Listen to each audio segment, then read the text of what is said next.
subscribe, like the video, and, if possible, join Patreon. But if you don't have much money, you can support the channel by watching the novels on euroaudiobooks.com.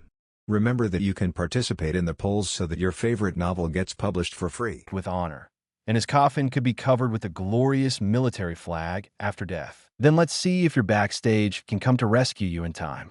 Dai Dai's face became colder and colder, and his eyes were murderous. He didn't believe that Akiji Kazan could still appear in East Blue to save the situation in time. But the next moment, it was as if the goddess of fate was taking care of Smoker and taunting Dai Dai. A bright-looking woman with a red top hat, short purple hair, side bangs, and sunglasses slowly appeared in the turbulent Logue town, carrying a large flag on her back. Trash! You bastards! You trash! Pick up your weapons and kill these pirates. Seeing Logue town falling into chaos and fighting everywhere. The bright red-dressed woman who originally came to Logue town to taste the delicious food finally couldn't bear the tragic situation of burning, killing, and looting. The commander of the Eastern Army of the Revolutionary Army took the initiative to expose his whereabouts. Bello Betty began to wave her red flag and activated the power of the Encourage Fruit to boost the morale of the civilians who were being hunted and plundered by the pirates. This instantly reversed the fighting atmosphere in Logue town. Dai Dai frowned when he saw that there was actually a revolutionary army in Logue town. How could he meet this guy? The commander of the Eastern Army of the Revolutionary Army. Although she is said to be responsible for the affairs of the Revolutionary Army in East Blue, she is usually stationed on the Grand Line. She did not expect to appear in Logue town now. Revolutionary Army. White Hunter Smoker also looked at Bello Betty with a solemn expression. Pirates are certainly Marines' enemies, but the Revolutionary Army is Marines' enemy. Because according to the orders of Naval Headquarters, dealing with the Revolutionary Army has a higher priority than dealing with the pirates. Even though the Eastern Army commander of the Revolutionary Army is now saving these civilians, Marines still has to take action against the Revolutionary Army. Under the inspiration of Bello Betty, these various pirate groups who rioted in East Blue were quickly suppressed by the furious civilians. Even the crew members of the Big Daddy Pirates were besieged by civilians with high morale. This made Dai Dai's expression very solemn. Facing Bello Betty, who had a bounty of more than 400 million, Dai Dai had no confidence in dealing with her. Smoker, you are very lucky. I hope to meet you on the Grand Line. Dai Dai thought for a moment, then did not continue to attack Smoker, but chose to immediately order his men to retreat. Under the cover of Dai Dai's efforts, and using a huge barrier to block the escape route, the crew of the Big Daddy Pirates successfully escaped the pursuit of these people and retreated quickly. Bello Betty's Encourage Fruit is so terrifying that it can actually give an ordinary person the power to easily have a bounty of tens of millions. Every civilian can blast bounty pirates like the Catman brothers and TB Balu. Dai Dai remembered that in the original work, in the Kingdom of Lucia, in the Grand Line, Bello Betty once used the ability of the Encourage Fruit to make a girl selling milk defeat Peachbeard with 52 million Baileys with one stick. One exaggerated increase. By increasing her encouragement fruit, some ordinary people can defeat the Peachbeard pirates, which far exceeds East Blue's highest bounty. I have to admit that if the Big Daddy Pirates don't escape now, they will be completely overthrown by the people with the ability to inspire them. Dai Dai didn't expect that he would be kicked out of Logue town in such an aggrieved way. He didn't even have the opportunity or time to find a chef. On the other side, Nami and Queen Sweetheart, through deception and threats, finally brought a red-haired female chef back to the dreadnought battleship Saber. She is the favorite to win this cooking competition, Ran Carmen, known as the Passionate Daughter. Due to the pirate riots, this annual Logue Town cooking competition was forced to end, and even the championship prize had been robbed by pirates. Nami always wanted to call Dai Dai to take credit, but Dai Dai had no time to answer her call and was leading the crew to evacuate frantically. Fortunately, Bello Betty had no intention of pursuing the Big Daddy Pirates. After inspiring the people of Logue Town to suppress the pirate riot, she mysteriously disappeared. As the world government's top felon, she didn't want to stay too long in Logue Town after her whereabouts were exposed, Otherwise, it would be very troublesome if she was hunted down by Naval Headquarters and CP0. He would even be warned and punished by Dorag, the leader of the Revolutionary Army. On the other side, Smoker also knew that he could not do anything to Die for the time being. He could only arrest the pirates who were knocked down by civilians first. Although Smoker was very unhappy about taking advantage of a wave of revolutionary troops, he would not let these pirates go for such a stupid reason. While Die and the crew of the Big Daddy Pirates were quickly evacuating, Zoro and Crow saw for the first time that there was actually this weird and powerful devil fruit ability that could make an ordinary person look like as powerful as a super soldier. If this kind of ability were placed in the army, how terrifying it would be. Chapter 41 Abduction of Desire and Chef Carmen. After meeting such a big shot, both Zoro and Crow felt that their strength was still too weak, and they couldn't even defeat some civilians, so they had to become 100 times stronger. On the other side, Desire has led her candy pirates to Logue Town and is rushing to the Bateau family headquarters. She must resolve the conflict between Yubaba and Babaya. But the direction of the gunfire making her feel uneasy, and there was actually a pirate riot in Logue Town, with countless pirates burning, killing, and looting. Suddenly, a familiar figure appeared, and Die and Desire immediately saw the most familiar person. Die didn't expect to meet that woman on the road. It was really such a fate. And Desire didn't expect to meet Babaya on the road, but she didn't want to meet Babaya here at all. Babaya, could it be that you have really killed Grandma and the others? Desire asked with a pale face. He knew that Babaya was not the kind of man to give up. His appearance here meant that the matter with Pooh was over. That means both Pooh and Bateau may have been obliterated by Babaya. That's right. The Bateau family has been destroyed. This is the result that Old Lady Tang laid down on that day. Die has no regrets. He will not let Bartolomeo, who hates him extremely, grow up. Although the possibility is very small, he will not give any chance. Why? Why? Can't you let them go again for me? I'm ready to find you. Why? Why is this happening? Desire screamed like a cuckoo, crying for blood. She couldn't believe that her man had really killed her family. What should she do? I already let them go once for you, but you haven't done anything for me. You can't even keep a house. Since the only memory is gone, there is no need for me to miss you. And you didn't even think about coming to me, and you actually formed your own pirate group to go to sea. So, come on, Captain Desire of the Candy Pirates. Let's have a duel among pirates. Winner. Win it all. Die pulled out the third-generation ghost and pointed at the red-eye Desire. His face was terrifyingly cold, and his tone was even more chilling. Ho-ho, he is really a cold-blooded captain. Baiji Crow looked at Die with interest, his face showing an excited expression.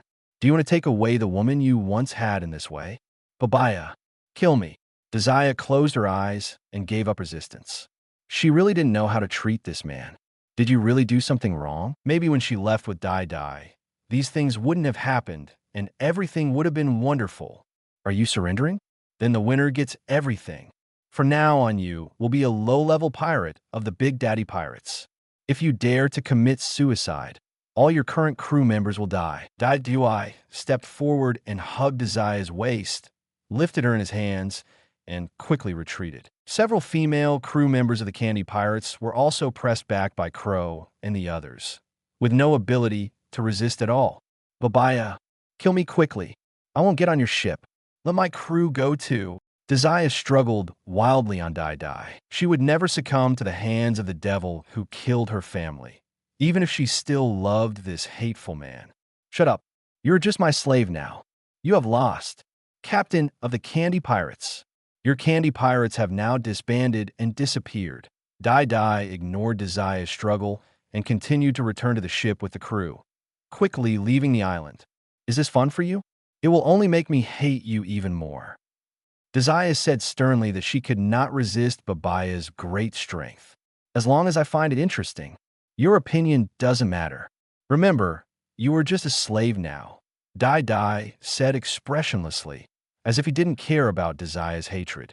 Maybe one day, if all the feelings and bonds are really consumed, he will let this woman disappear completely. Desia's struggles were slowly disappearing, as if she had resigned herself to her fate, and several of her crew members were in great panic. They had been forcibly kidnapped. Aboard the dreadnought battleship Sabre, Nami and Queen Sugar were appeasing the chef Carmen, who was invited back, promising that they would let her go as long as she found the next suitable chef. Of course, it's hard to say whether Captain Dai Dai will let him go. After all, on this ship, you can commit suicide, you can challenge the captain to kill him, but you can't get off the ship and disobey orders. Otherwise, it will be an inhumane thief. Dai Dai and the others quickly returned to the boat. After confirming that Zoro, the road idiot, was also back on the boat, they immediately ordered the sea beast Moo Moo to pull the boat away. This island is no longer safe. Even the commander of the Revolutionary Army has appeared, and maybe even CP0 agents will appear next. When Nami and Queen Sweetheart saw Dai Dai coming back with a woman, they thought it was another woman they had snatched back like Queen Sweetheart. They were a little bit annoyed by this, but Dai Duo's majesty on the ship was too great. They didn't dare to complain. They could only find ways to ensure their status. Only after getting along with Dai Dai for a long time will you realize that this man is actually not that cold-blooded. Captain, we've brought the chef back. Nami asked Dai Duo for credit with an arrogant look on his face. He glanced at Desiah, who looked haggard, but she suddenly felt that this woman seemed a little pitiful. She was countless times more desperate than the Sweetheart Queen when she was snatched back. She wanted to rescue the girl, but thinking of Dai Dai's temper, she immediately gave up the idea. The most she could do was to try to persuade Dai Dai. Under Nami's introduction, Chef Carmen officially got to know the crew. However, Carmen was already panicking. She seemed to have really boarded the largest pirate ship in East Blue. Anyone who has read the newspaper in East Blue doesn't know the name of the Big Daddy Pirates. Dai Dai didn't expect Nami to be able to get this chef back. This guy's cooking skills were second only to Sanji in East Blue. Dai Dai would be very cruel to his enemies, but he showed his kindness to his own people, especially chefs and doctors. Welcome aboard, Chef Carmen. From now on, leave your dreams to us, and you will take care of our stomachs. Although Carmen, like Nami, is not strong enough, their professional abilities are very strong, and they do not need to take the combat route. For this kind of crew, they are much gentler than people like Crow and Adrago. Captain Dai Dai, please give me your advice in the future. Carmen finished this sentence tremblingly. It seemed that she was full of anxiety about her future life. She became a pirate for no reason. It was really a scrambled egg. Chapter 42, Conquering Desiah, a few days later.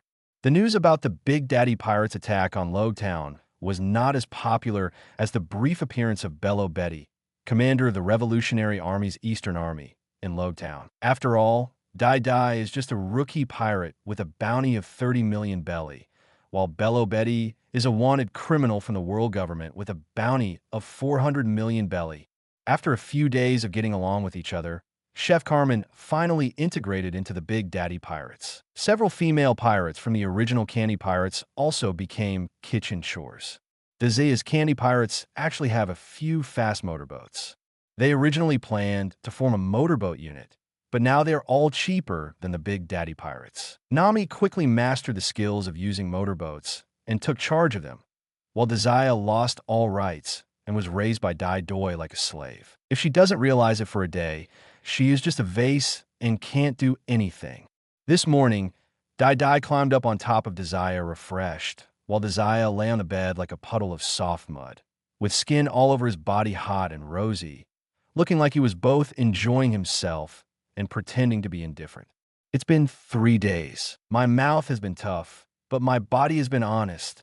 If you really don't want to follow me, I'll give up. You can commit suicide, and I won't stop you anymore. However, I will let your crew bury you with you, so that you will not be alone on the road to hell. Dai Dai said calmly while getting dressed. If he still couldn't make this woman recognize the truth after 3 days of exposure, he wouldn't force it anymore. Anyway, he will have no shortage of women like this in the future. Desiah was just taking advantage of the first woman in Dai Dai's heart, making Dai Dai tolerate it again and again. Even Nami doesn't have such high-level treatment, let alone Queen Sweetheart. a female pirate who came back from R.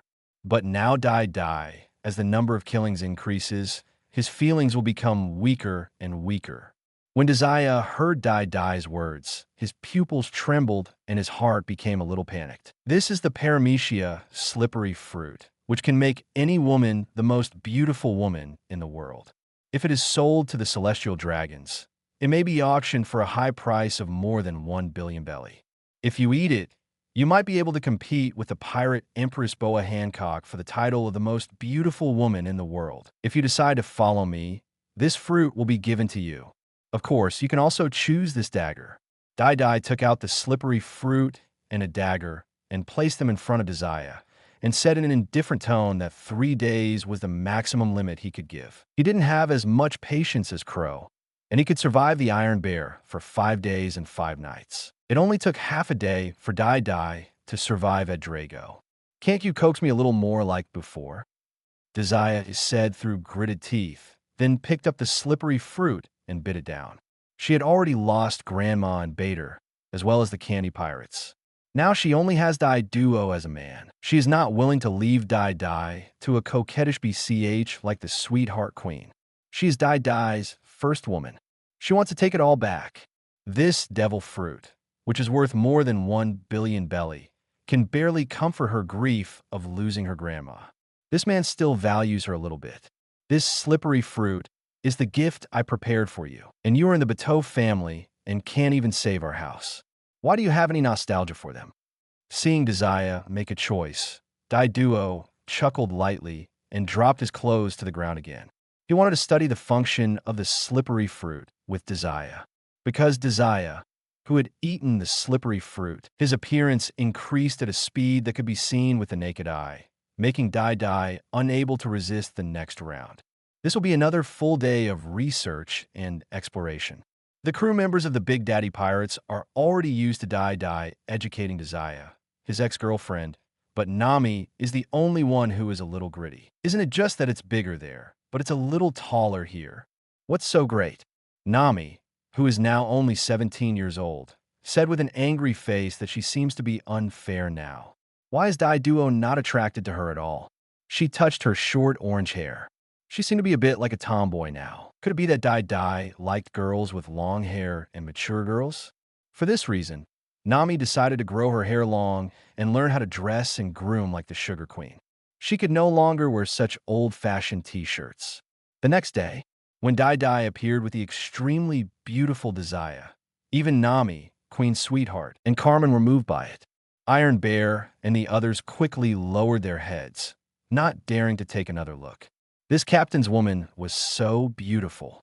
They were afraid that if they looked at it for a few more times, they would be beaten up by Dai. Is this still Desire?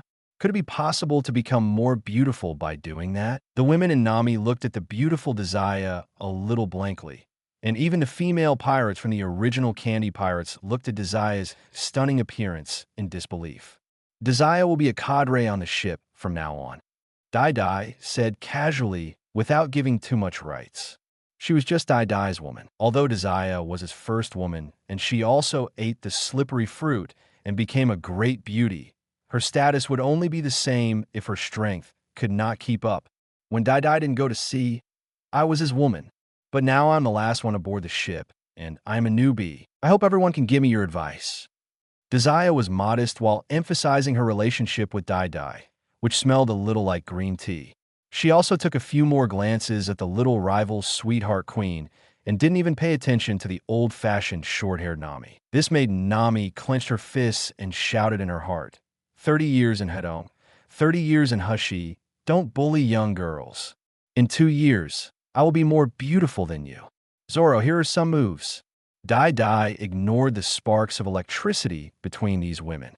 After being decadent for a few days, he wanted to continue his practice. After seeing Betty's powerful abilities, Dai felt that he was still too weak.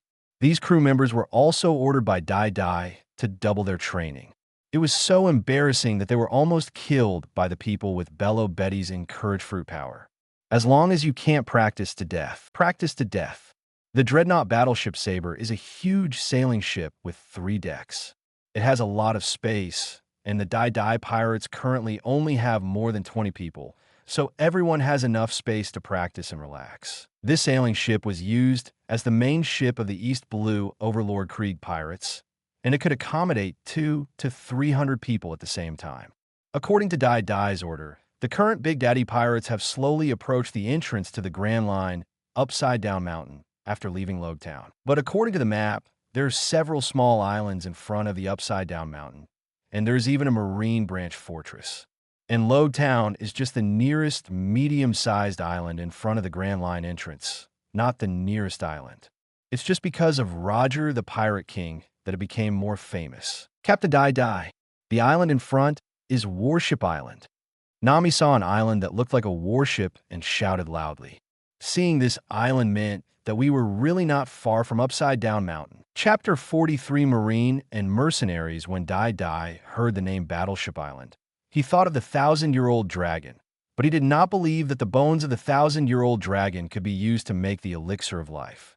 If there was such a thing, celestial dragons would have come to snatch it. Only people from East Blue, the weakest sea, would believe this legend. As for ABI's, who has the ability to whisper fruit, she is of no use to Dai. This devil fruit's ability is very useless.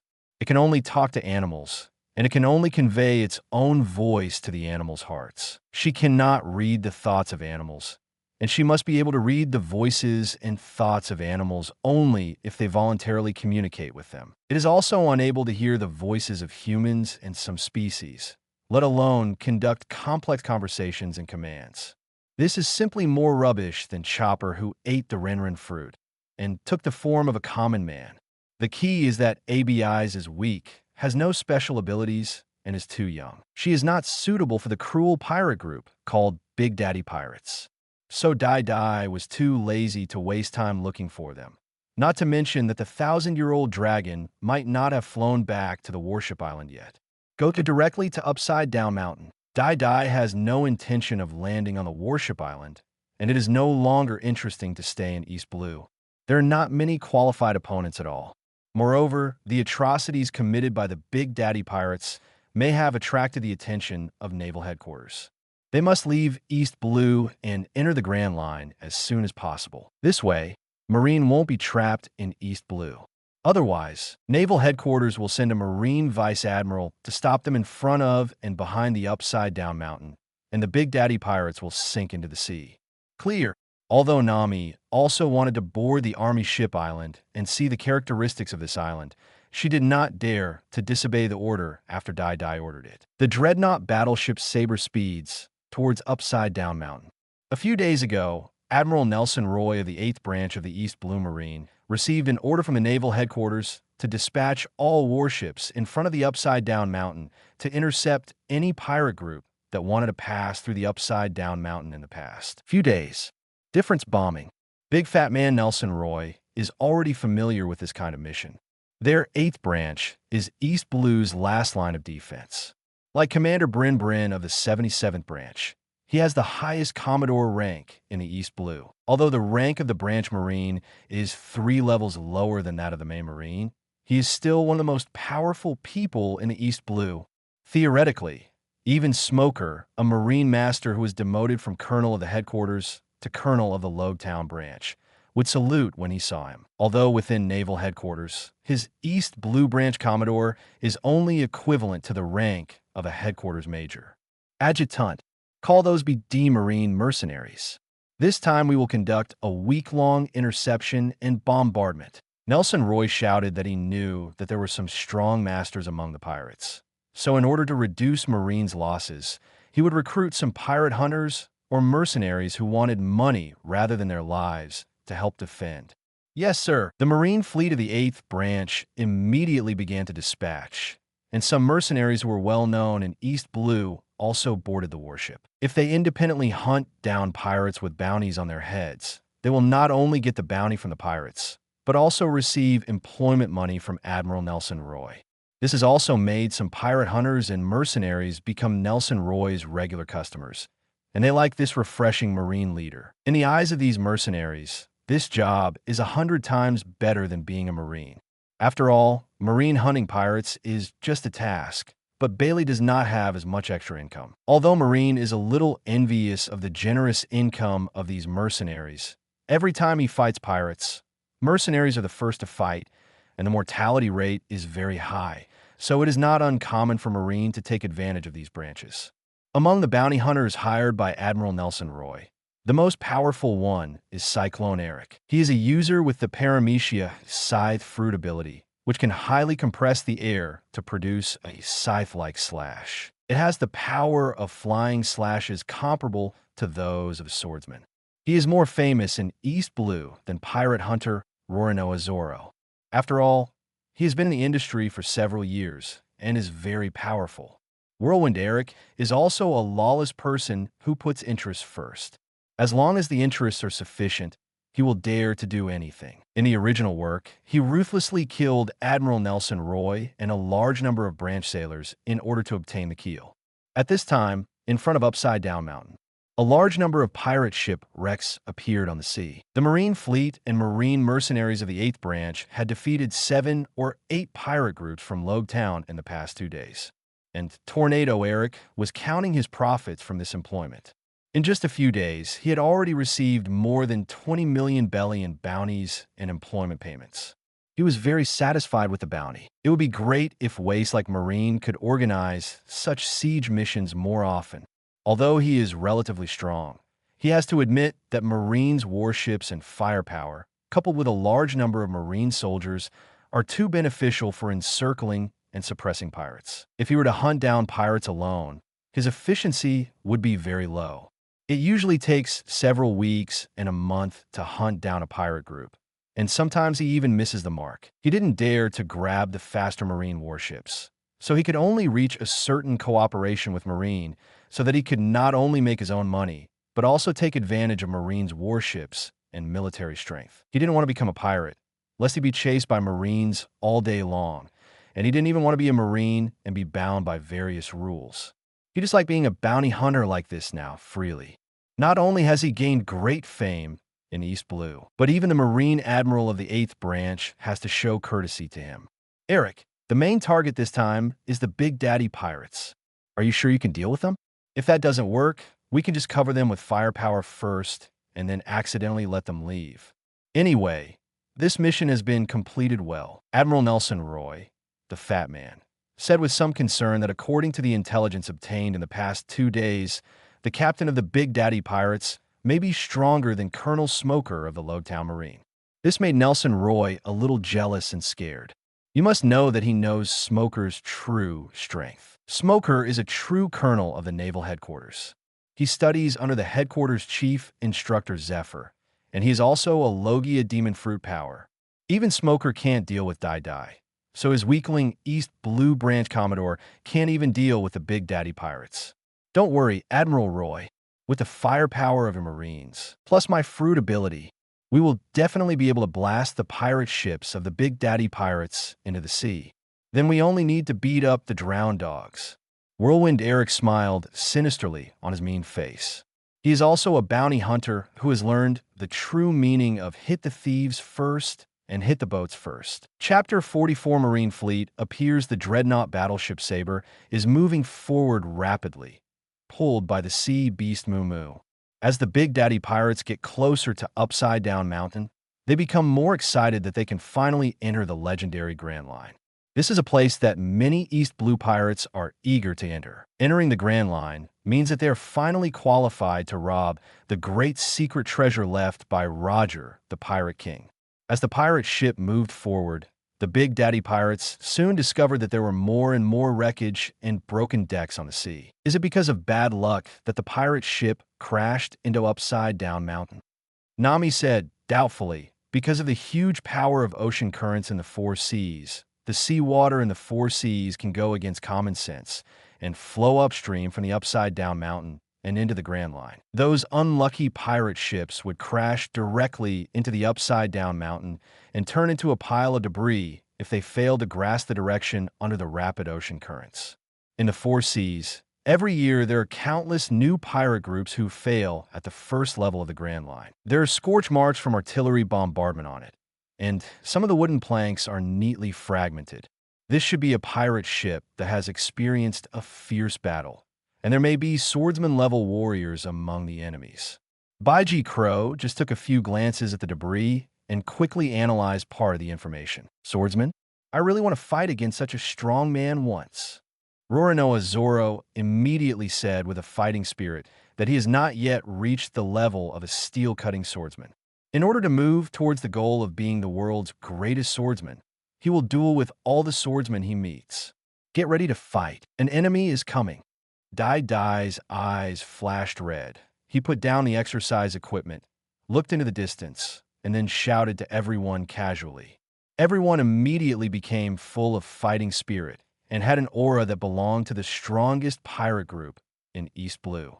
Captain Dai Dai, this is Marine's fleet, and it's a medium-sized fleet with 9 marine battleships.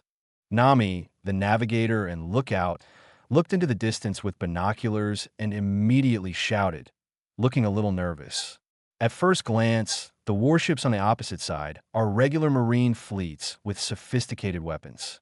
When you see the dense gun muzzles on each warship, you know that these are combat warships dedicated to encircling and suppressing pirates, not ordinary cruise warships. It seems that these pirate shipwrecks are the achievements of this marine fleet. Baiji Croton adjusted his glasses and said calmly, and then slowly began to put on his Espada-Cat claw, preparing for the battle. Is there really a swordsman on the opposite warship? I'm really looking forward to it. Zoro, the three-sword style, also smiled and drew out the Ryokai swords, Snow and Flowers, and looked at the marine fleet that was getting closer. Other crew members also picked up their weapons and entered combat mode. Let Lousy take the first shot. Sonic E-Drag immediately stood on the bow of the ship. His mouth began to glow, and he charged up. As the sniper gunner on the ship, he must fire the first shot. Before the dreadnought battleship Saber entered the range of the marine fleet, Edrago had already taken the lead in firing. A blue-white dazzling light wave shot straight towards a marine battleship in middle.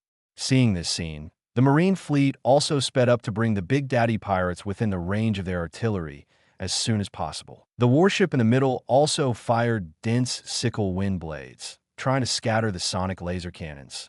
But in the end, they were unable to disperse them all, and the sonic cannon hit the mainmast of the warship. There was a huge explosion on the warship, and smoke and flames shot into the sky. However, the marine fleet did not retreat because of this. Instead, it continued to accelerate and surrounded them, showing a tendency to close in. And because the two sides were approaching each other, the pirate ships of the Big Daddy pirates quickly entered the artillery coverage of the marine fleet. Oh, hurry up and signal. Let me sink them for this admiral. The fat Admiral Nelson Roy yelled angrily. He was almost killed by the remaining sonic cannon. Fortunately, his adjutant saved him in time and saved him from disaster. And Tornado Eric didn't even try to save him. This made him very angry. These mercenaries did not protect his employer wholeheartedly. Admiral Roy, watch me avenge you. Tornado Eric glanced at Nelson Roy and shouted nonchalantly. After he saw that the Big Daddy pirates had entered the attack range of the warship, he would also take the opportunity to destroy the pirate ship with the fleet's countless artillery fire. But otherwise, he would not have the confidence to deal with so many strong men in the Big Daddy pirates. Sickle, wind blade flurry. Dense transparent wind blades with explosive sounds and a large number of guns blasted towards the pirate ship of the Big Daddy pirates. It's actually him? It's Whirlwind Eric, a user with the sickle fruit ability. Kill me. Barrier dreadnought battleship. Dai Dai recognized that these wind blades were not the flying slashes wielded by the swordsman at all, but the ability of Devil Fruit. He immediately put a barrier shield on his pirate ship, and then quickly approached the marine fleet. Command the main ship. He can't run away from this marine mercenary. And the sea beast Moo Moo has dived into the sea to avoid the shells, pulling the dreadnought battleship Saber under the water, and continues to rush towards Admiral Nelson Roy's main ship. Boom! The roar of explosions continued, and the smoke engulfed the entire pirate ship. Kill them! Admiral Nelson Roy and many sailors shouted excitedly. As expected, no rookie pirate group can defeat a regular marine fleet in formation. But the next moment, The dreadnought battleship Sabre rushed out of the smoke intact and continued to rush towards the Marine main ship. So many artillery fire and wind blades hit the pirate ship of the Big Daddy Pirates, but it had no effect. This suddenly made Admiral Nelson Roy a little panicked. "Eric, I'll leave this to you. After killing Dadi Babaya, I will double your employment fee." Nelson Roy, who was very good at assessing the situation and protecting himself wisely, shouted nervously to Eric, immediately asked his adjutant to protect him, and quickly escaped from the command ship. Only by saving his own life can he continue to enjoy glory and wealth in the future. "Damn it, Eric," he said, "he's so powerful, and now he can't even break through other people's shields." Admiral Nelson Roy cursed secretly as he ran. This East Blue First Pirate Group is indeed not a pirate group that is easy to mess with. It is the right choice for him to continue fishing and beating up young pirates. As for orders from naval headquarters, to hell with it. Such a powerful pirate group should be left to the Marine generals of the Grand Line to deal with it, instead of letting weak Marines like them die. Waste. Seeing Nelson Roy boarding the boat and escaping, Whirlwind Eric also cursed in his heart. He also didn't expect that Dai's Devil Fruit ability would be so powerful. Not only could it cover an entire pirate ship, it could also block the artillery bombardment of 9 Marine warships and his countless sickle wind blades. Seeing this situation, Eric also had the idea of retreating. Chapter 45 Defeat the Fleet and Cyclone Eric, the Big Daddy Pirates, are indeed the strongest pirate group in the East Blue, and Eric will not risk his own life just for Admiral Nelson Roy's double commission. Just as he was looking for the retreating boat, the dreadnought battleship Sabre, which had a sea beast pulling the boat, had collided with the Marines' command ship, and the follow-up battle had officially begun. Roronoa Zoro immediately jumped on the warship and looked around for the powerful swordsman who sent out the flying slash. When Dai approached the encirclement of the Marine fleet, the 40-meter barrier sword had already struck the 4 Marine warships on the right. A single encounter had turned the 4 warships into wreckage, and countless sailors fell into the sea.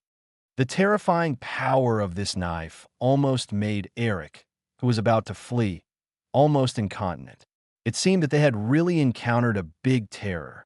Sonic Adrago on the other side also used a sonic cannon to pierce a warship. Seeing this, the remaining 3 warships began to turn crazily, trying to escape. The Big Daddy Pirates were too terrifying, and they couldn't deal with them at all. Admiral Nelson Roy, who had already withdrawn several hundred meters, turned pale with fright when he saw that his Marine fleet was being destroyed and sunk like tofu. Call for support. Call for support. East Blue's 8th Branch Marine Fleet failed to encircle and suppress the Big Daddy Pirates and suffered heavy losses. 5 warships have been destroyed. We may be annihilated. Hurry up and send the nearest support from the Grand Line. The troops are coming. Admiral Nelson Roy picked up the phone and called Naval Headquarters frantically for help. He was rowing a boat with his own hands just to quickly get away from the demons like the Big Daddy Pirates. Colonel Hina, who is cruising in the waters of Drum Island, is heading to the entrance of the Grand Line. Please protect your personal safety, Roy Commodore, and wait for support. The operator at Naval Headquarters immediately responded. But the waters of Drum Island are so far away from Upside Down Mountain that even if they could fly, they would not be able to provide support. Admiral Nelson Roy hung up the phone angrily, cursed, and then continued to frantically row with his adjutant and several soldiers to escape from the sea. The other 3 warships could not escape Dai's claws, but he did not sink them directly. Instead, he asked the crew members such as Ghostman Ajin, Steel Bear, and Desire to go up and kill people to practice their skills. Even Nami and Carmen were thrown in to see Marine's blood, and Zoro had already started fighting with Tornado Eric. After knowing that the person who issued the flying slash was not a swordsman, Zoro had lost most of his interest. But Eric's sickle wind blade inspired him a lot, and he began to develop various flying and slashing tricks and slowly advanced to the direction of a swordsman. As for Baiji Crow, he, the Cat brothers, and the others were riding fast motorboats to chase Admiral Nelson Roy and the others who had slipped through the net. Moreover, The cruel crow did not give Admiral Nelson Roy a chance to beg for mercy. He even ignored the temptation of large amounts of money and directly killed them all. Dai Duo was on the Marine main ship, watching the fierce battle between Zoro and Tornado Eric with an expressionless face, and had no intention of taking action for the time being. The wind blade emitted by the user with the sickle fruit ability is quite powerful. If it were a master with a powerful talent, its upper limit would be very high, and it would be a huge wind blade with a wave of its finger. After eating this devil fruit, the starting point is comparable to that of a swordsman with flying slashes. If he could develop a powerful wind blade that could split hundreds of meters with every wave of his finger, then he would be the best in the New World. Dai even felt that this ability should not be called the sickle fruit, but the wind blade fruit. Dai did not interfere with Zoro's combat understanding state, and gave him a little more time to learn more sword skills. Captain Dai, we found some imprisoned pirates on the ship. Do we need to release them? Queen Sweetheart suddenly ran over and said to Dai. She knew that Dai liked to recruit some powerful pirates, so when this happened, she immediately asked Dai to deal with it. Really? Who has the highest bounty on his head? Are there any people with abilities? Dai said with some interest that he had already encountered most of the pirate groups that appeared in the original work. He didn't know whether there were other powerful pirate groups in the huge East Blue. The highest bounty is 9 million. It seems there is no demon fruit power. Queen Sweetheart said a little bitterly. She felt that there should be no pirates Dai Duo liked among them. Even the bounty prisoners, such as the Needle Sword Clown, Swordsman Gorath, and Catman Brothers are just pirates of the Dai Duo pirates. That's right. How talented is the pirate group that can be caught by these trash? Give Mumu some extra food. He's been working hard recently, so let him have a good meal. Dai said indifferently that he didn't want to recruit these losers, and even wanted to streamline the number of pirates on the ship. It can't even defeat the people with the power of encouraged fruit. It's useless no matter how many of these minions there are. It's probably just a matter of Conqueror's Haki in the future. And Dai has been exploring whether he has the potential of Conqueror's Haki. Without the blessing of such qualifications, could I really reach the top of the world? After undergoing body piercing in Dai, I was a little shaken, but he knew that only truly lawless and unscrupulous people could become first-generation Conqueror's Haki Awakeners without blood inheritance. People like 4 Emperors, Kaido of the Beasts, and Whitebeard were all born from the grassroots, and their parents were not well-known, powerful people. But they all also awakened Conqueror's Haki. Thinking of this, Dai felt that he was still a little constrained now. Even Whitebeard and Redhair, who are known to be loyal and heroic, have their own iron rules. If others touch them, they will die, and they must not be violated. Perhaps Dai should also have his own absolute iron rules, and anyone who violates them will be killed. Every king is very conceited and persistent. As long as he wants to do something, no one can stop him, not even his friends and relatives. Perhaps it is this mentality that allows people to awaken to Conqueror's Haki. Queen Sweetheart couldn't help but tremble when she heard that Dai decided their fate without even looking at the pirates. Yes, Captain Dai, Queen Sweetheart said seriously. Even though she was already Dai's best friend, she still didn't dare to be arrogant. And Zoro has slowly figured out Eric's tricks and shortcomings, and quickly defeated Eric from behind. The sickle fruit activates the wind blade, which can be produced by swiping your finger forward. If the opponent is behind you, you must turn around to counterattack. However, it may be that Eric is too developed, which is why this shortcoming appears. Dai didn't believe that he couldn't activate the wind blade by swiping his fingers backwards.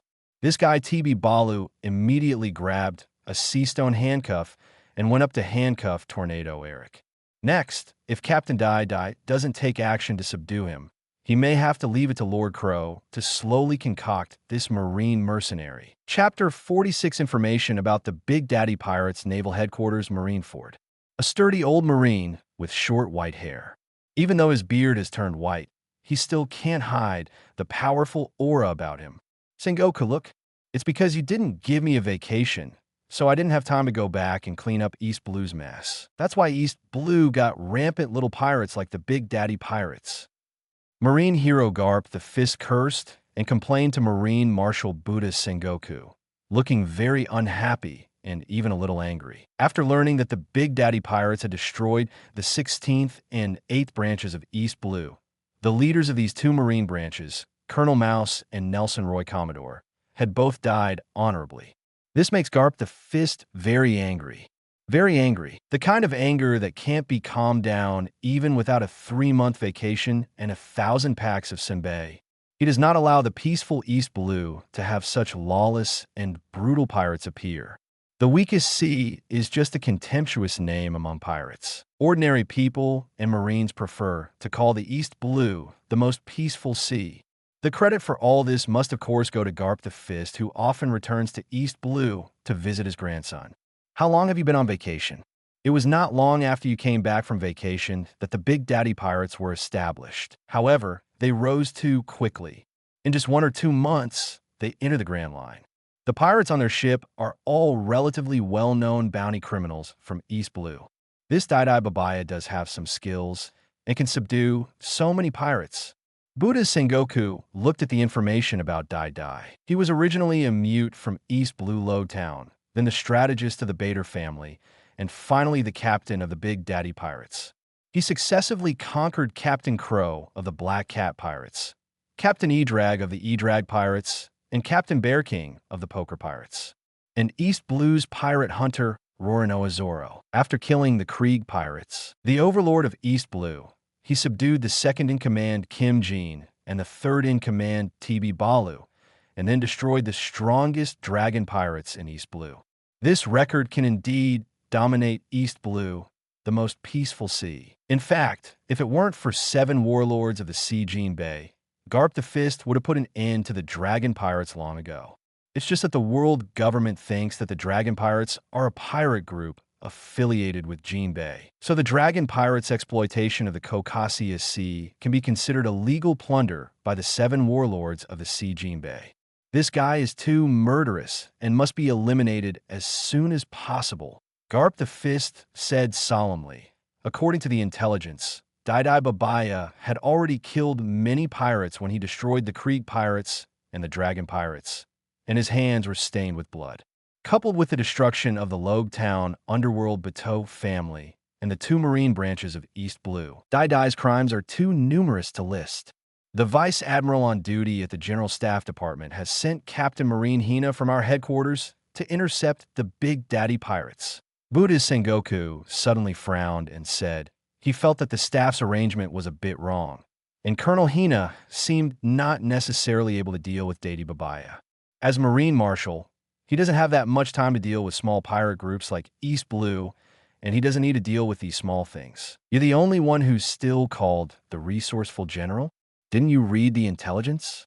Smoker's intelligence said that this little thief Dai can do 2-color hockey, has sea stone weapons, and his devil fruit ability can turn him into a barrier giant of dozens of meters. You call Colonel Hina right now and ask me to go back and deal with him and approve my vacation, by the way.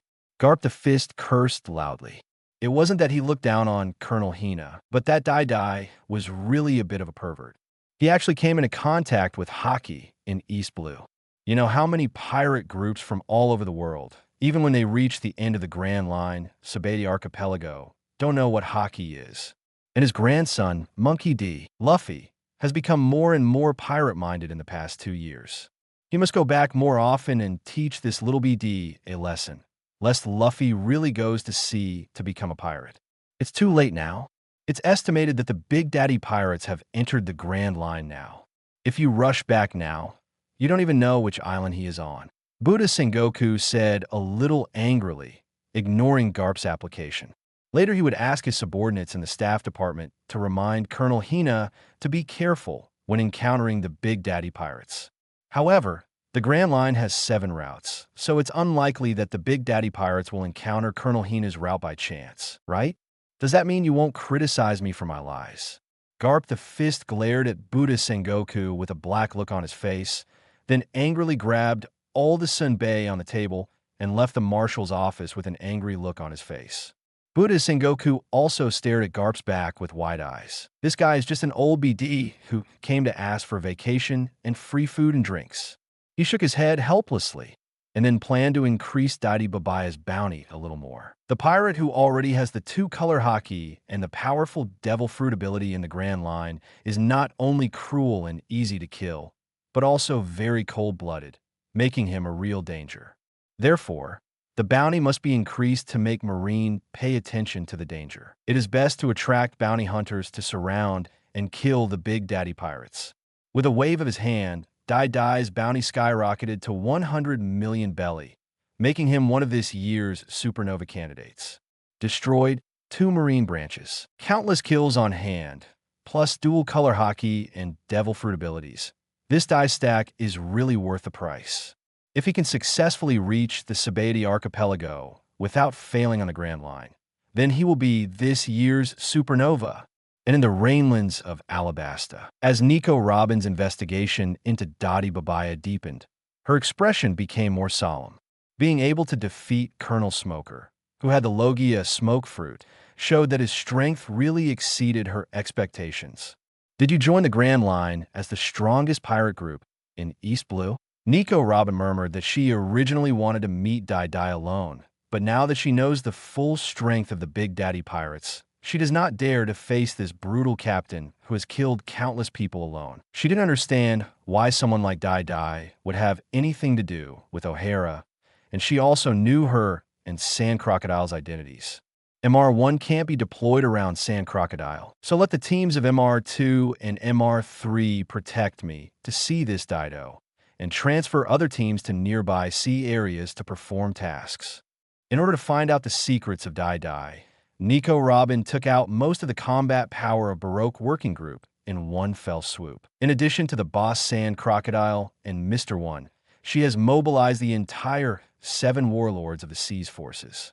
She doesn't believe that she can't handle the Big Daddy pirates, a rookie pirate group that has just entered the Grand Line. In order to give Crocodile an explanation, she left the Alabasta Rainland on the grounds of recruiting the strongest pirate group in East Blue. Chapter 47, The Dangerous Upside Down Mountain Current. In front of the Upside Down Mountain, the sea beast Moo looked at the rapid ocean current going upstream and showed a humane expression of fear. Moo, just protect yourself. Leave the pirate ship to us. Dai Dai never thought that this cow and sea beast could protect the dreadnought battleship Saber. He would protect his own pirate ship himself.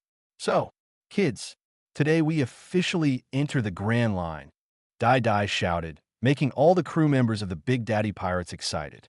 Yes, Captain. Nami began to command the other crew members, steering the pirate ship into the turbulent countercurrent waters, and loosened the traction rope with the sea beast Moo. And Baiji Crow was at the stern of the boat, looking at the cyclone Eric dragged in the seawater. Now we're going up Upside Down Mountain. I hope you survive. Crow looked at the prisoner coldly. After Eric was caught, he had been dragged behind the boat by Crow to kill his arrogance. I join. Please let me go. Whirlwind Eric shouted feebly. He was given a few more mouthfuls of seawater, soaked in the seawater and cuffed by sea stone handcuffs, which made him weak, and a feeling of extreme despair emerged spontaneously. It was obvious that he had been shouting for several hours to surrender and join, but it seemed that Crow had not been heard. Now that he heard the upward current that was about to enter the Upside Down Mountain, if he continued to be dragged in the seawater, he would definitely be thrown to the mountain wall and turned into a piece of meat on the channel of the Upside Down Mountain. How much he longed to live at this moment. He never wanted to try this inhuman punishment again. He was already full of fear of the Big Daddy pirate ship, leaving a shadow that could never be erased for the rest of his life.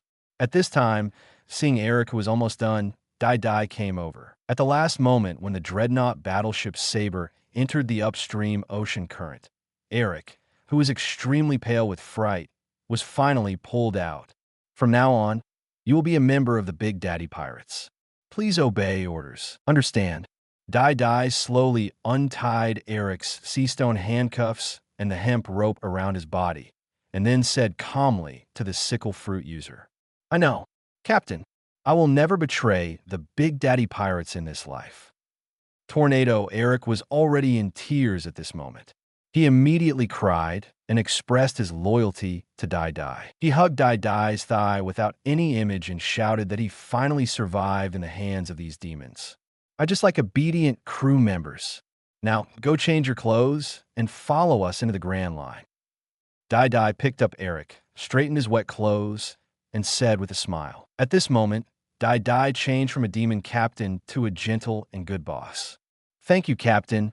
I will definitely obey you. Whirlwind Eric has been completely impressed by Dai Dai's methods. At most, he will be a little resentful towards Crow, but for Dai Dai, the captain, he is absolutely convinced and grateful. After asking people to take Eric down, the pirate ship finally rushed up to the upside-down mountain. It trembled violently, making Dai Dai immediately prepare to protect the pirate ship at all times. Barrier Dreadnought Battleship. The huge barrier instantly enveloped the dreadnought battleship Saber. In the turbulent ocean currents, the pirate ship had violent collisions with the Channel Mountains many times, causing the pirate ship to almost roll over. It's really a dangerous and big project. Dai Dai finally saw why Upside Down Mountain was the first hell gate for the new pirates from all over the world. Damn it, the countercurrent channel in Upside Down Mountain is not as short as in the animation. Dai Dai estimated that the upstream channel alone was more than 300 kilometers long. They rushed for almost 3 hours in the super turbulent sea current with a speed of about 120 kilometers per hour. Based on the navigation knowledge Dai Dai learned, and combined with his geographical knowledge from his previous life, he estimated that the Grand Line is roughly 3 or 4 latitudes north and south of the equator. That is to say, the Grand Line is at least 600 to 800 kilometers wide, and the two calm belts are also on both sides of it, each accounting for more than 100 kilometers of width. Damn it! If Lousy didn't have the barrier fruit, he wouldn't be able to break through this upside-down mountain. Dai Dai cursed loudly, saying that all the ocean currents in the upside-down mountains in all directions must reach the center point before they can all flow into the Grand Line. Moreover, they must take a sloped triangle line instead of a straight line. This distance is longer than half the width of the entire Grand Line. Using the barrier fruit for 3 or 4 hours continuously to protect the huge dreadnought battleship Saber made Dai Dai break into a cold sweat. The crew members were also shocked and turned pale. They knew the Grand Line was dangerous, but they didn't expect that the upside-down mountain in the first level was already so dangerous. How many pirate ships can sail upward for 3 or 4 hours in a turbulent ocean current with a speed of more than 100 kilometers per hour? These wooden pirate ships only need a few collisions to turn them into a ball of debris in an instant. Sure enough, every pirate group that arrives at the Grand Line is a pirate group with full luck points. These fallen pirates were rushed into the Grand Line and became the personal salary of Crocus, the tower guard of Twin Capes. Otherwise, why do you think Crocus has been guarding the Twin Capes for so many years and still has no worries about food and clothing, reading newspapers leisurely? There is even a lot of wealth to buy medical books, buy precious medicinal materials, treat and transform the huge island whale Laboon. Maybe Laboon's nutritional rations also have part of the credit of Crocus. When reaching the top of Upside Down Mountain, the pirate ship collided violently again, but successfully changed its direction and rushed downward at a faster speed. The 4 ocean currents from all over the world converged into one, making the ocean currents faster, and Dai Dai had to work hard. The girls on the boat were shouting loudly. The current speed of the dreadnought battleship Saber has exceeded 180 kilometers per hour, and the mast is a little bent. Without the protection of the barrier fruit, a single collision would turn this pirate ship into a tattered wreck. How lucky are those pirate groups who successfully entered the Grand Line to not collide with the mountain wall of the upside-down mountain channel once? Captain Dai Dai, there is a dead end ahead. It's over. Why is there a wall ahead? Nami was so frightened that she burst into tears. She thought she was about to see the exit, but she didn't expect that there was a huge mountain blocking her face. There was no possibility of escape. Maid, everyone, hurry up. Dai shouted angrily. He did not expect to encounter the island whale, Laboon, crashing into the mountain. If it hits the mountain at this speed, even if it is protected by the barrier fruit, the huge inertia will make these crew members disabled or even die directly, and the hull will also be damaged. Will disintegrate. Barrier, Susanoo's hand. Dai roared angrily, and a huge barrier shell stretched out two giant hands, grabbing hard at the upside-down mountain walls on both sides, and decelerated wildly, with sparks flying all the way, which was dozens of times more exaggerated than Spider-Man pulling a line to stop a train. A huge deep mark was made on the mountain body of the upside-down mountain channel, and countless dust was kicked up. Chapter 48 Laboon and Crocus, the continuous high-intensity burst caused D's nose to overflow with a trace of blood. The other crew members looked at Dai worriedly. Desire and Nami wanted to step forward to take care of Dai, but Dai's ferocious expression and bulging muscles prevented them from disturbing the man. Ed Drago had already run to the bow of the boat and quickly started to charge up his energy. The newcomer Eric also ran to the bow of the boat. He didn't want Dai either. "Captain, open a hole. Lousy is going to smash this roadblock." Sonic Adaleo's mouth was shining, and he shouted anxiously to Dai Duo. The wind blade on Whirlwind Elric's finger was also ready to be activated. Now only the two of them have strong long-range attacks, and most of the other crew members are close combatants. In the midst of the high-intensity explosion, Dai forced himself to have a thought and opened a little barrier. The fierce wind immediately rushed in, almost knocking down Nami and other weak crew members. Sonic Cannon, Sickle Great Wind Blade. A sonic laser beam and a huge transparent wind blade blasted towards the black mountain in front. Boom! Ow! Woo! A huge whine was heard, and the black mountain began to roll and rise, and a huge eye and mouth appeared. Only then did the crew of the Big Daddy Pirates discover that the Black Mountain was actually a huge living island whale. Dai was also a little exhausted and finally slowed down the pirate ship. However, the speed of the ocean current was still very fast, so Dai had to continue to maintain his forced deceleration and had no time to deal with the island whale. Ouch! Laboon, the island whale, changed from howling in pain to roaring in anger. It wanted to completely smash the pirate ship that dared to hurt it. It opened its huge mouth, its huge fangs and sharp teeth, and its cold light showed that it was not a vegetarian. Just when Dai was about to give up and continue to slow down and hit him directly, the angry Laboon suddenly became quiet and dived to the bottom of the sea in the blink of an eye. The dreadnought battleship Saber finally broke out of the rapid downhill channel of Upside Down Mountain and entered the Grand Line. Survive! The crew members of the Big Daddy Pirates shouted excitedly, but Dai was so tired that he sat down and started breathing heavily. Today is the most tiring day since he went to sea. It's 100 times more tiring than attacking the Krieg Pirates. The overlord of East Blue. "Captain, we successfully entered the Grand Line." The crew shouted excitedly to vent their high emotions after the disaster.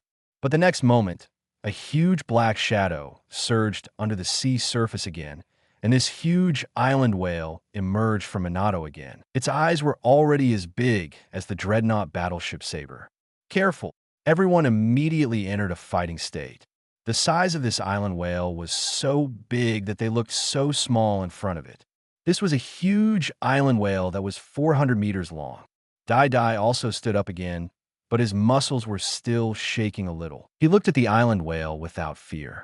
At this time, Laboon, the island whale, seemed very quiet, and his eyes became clear, no longer as angry as before. She must have been sedated by Crocus. Dai took one look and made a judgment.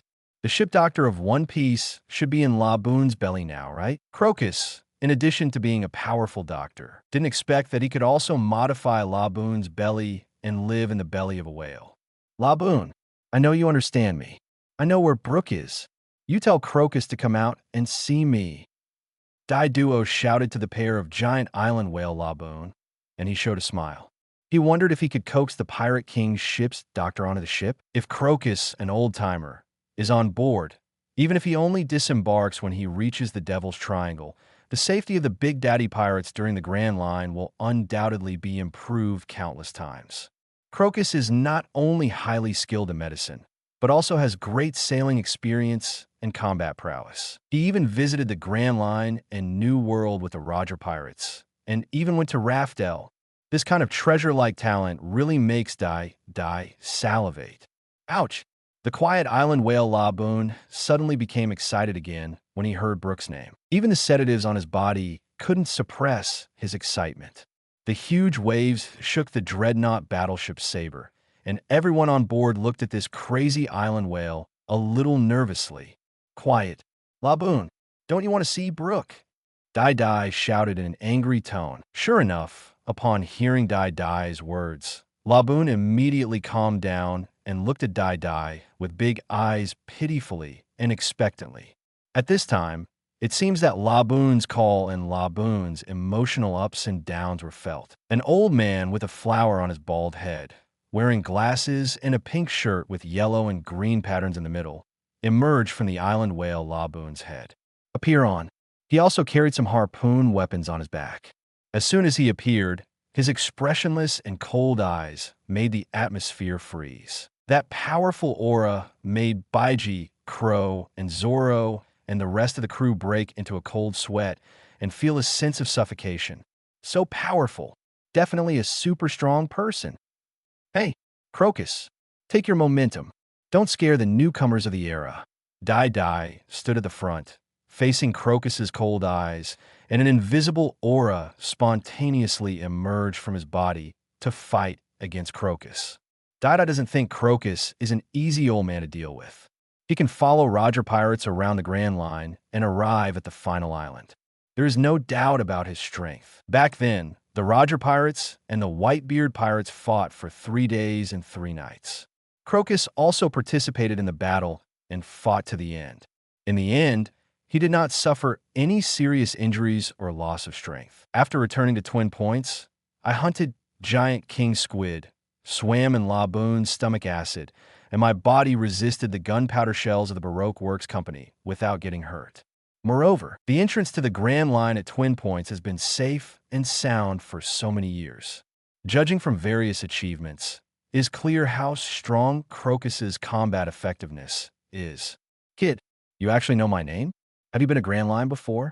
Or was there an elder in your family? After Crocus lost his cold eyes and aura, he immediately turned into a little old man with an erratic personality.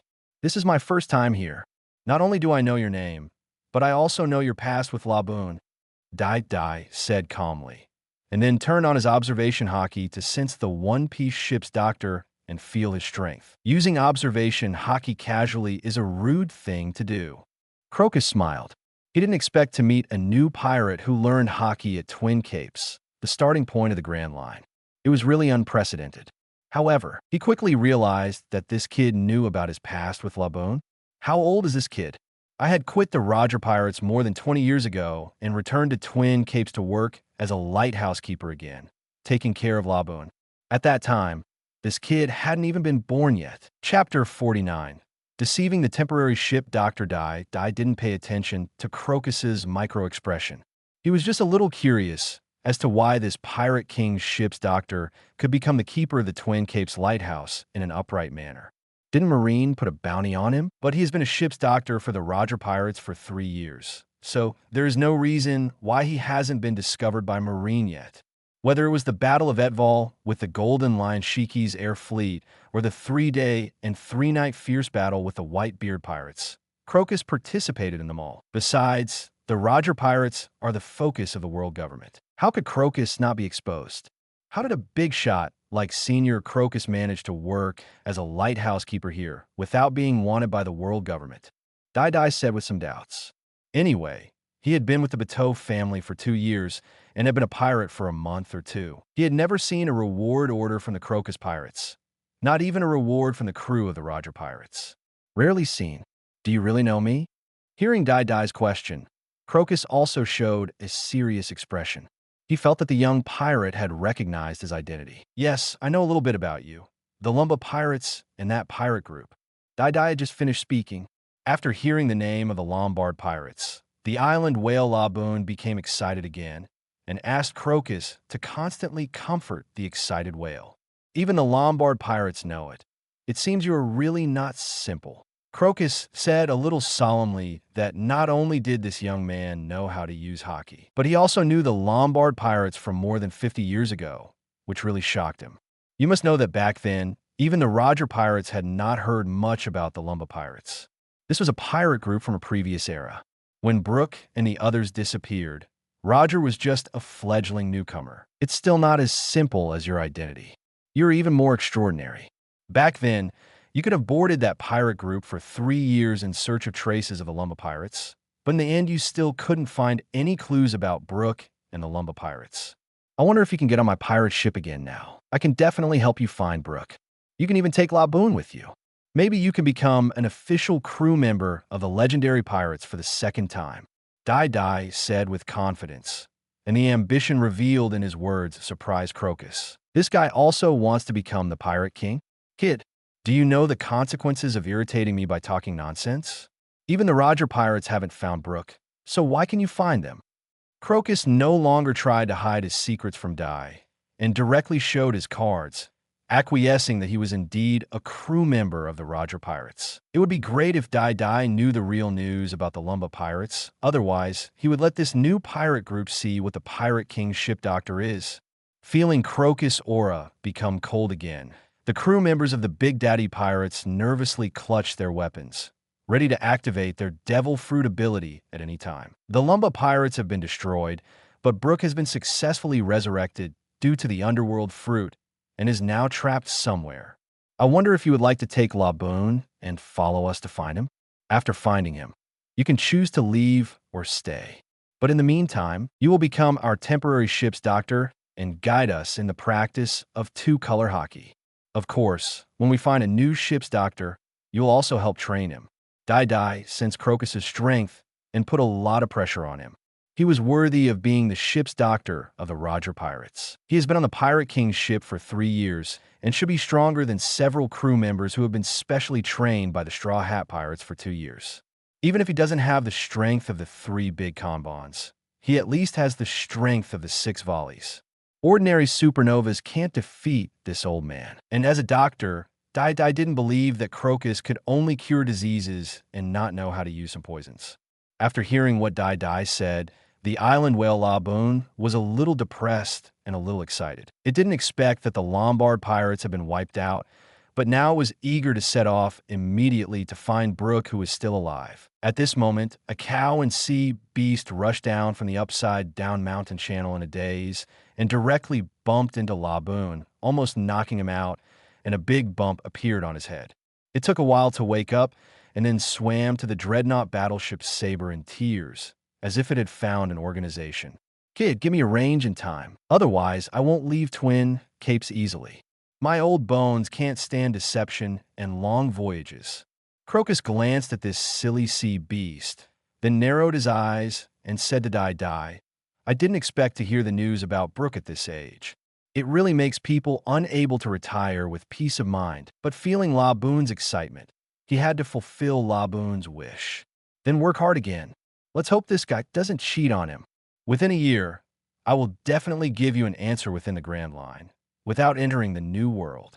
Dai showed a smile. As long as Crocus stayed in the Big Daddy Pirates for 1.5 years, he would be able to squeeze all the benefits from Crocus and surpass him in strength. If it's just these conditions, I can promise you. But you can't ask me anything about the Roger Pirates unless I want to tell you. After Crocus thought about it, he agreed to Dai's conditions. As long as it was within the Grand Line, it seemed acceptable. It was not as dangerous as the New World. He also had some confidence that he could deal with the dangers of the Grand Line. And in 1 year, even if this guy is lying, he can stop the loss in time. However, if you really deceive him, then call Pluton Rayleigh in the Sabati Archipelago and kill this deceitful guy. Then welcome aboard, Senior Crocus. I promise you and Laboon that we will find Brooke. Dai jumped on Laboon's head, shook hands with the temporary ship's doctor respectfully, and patted Laboon's mountain-like head comfortingly.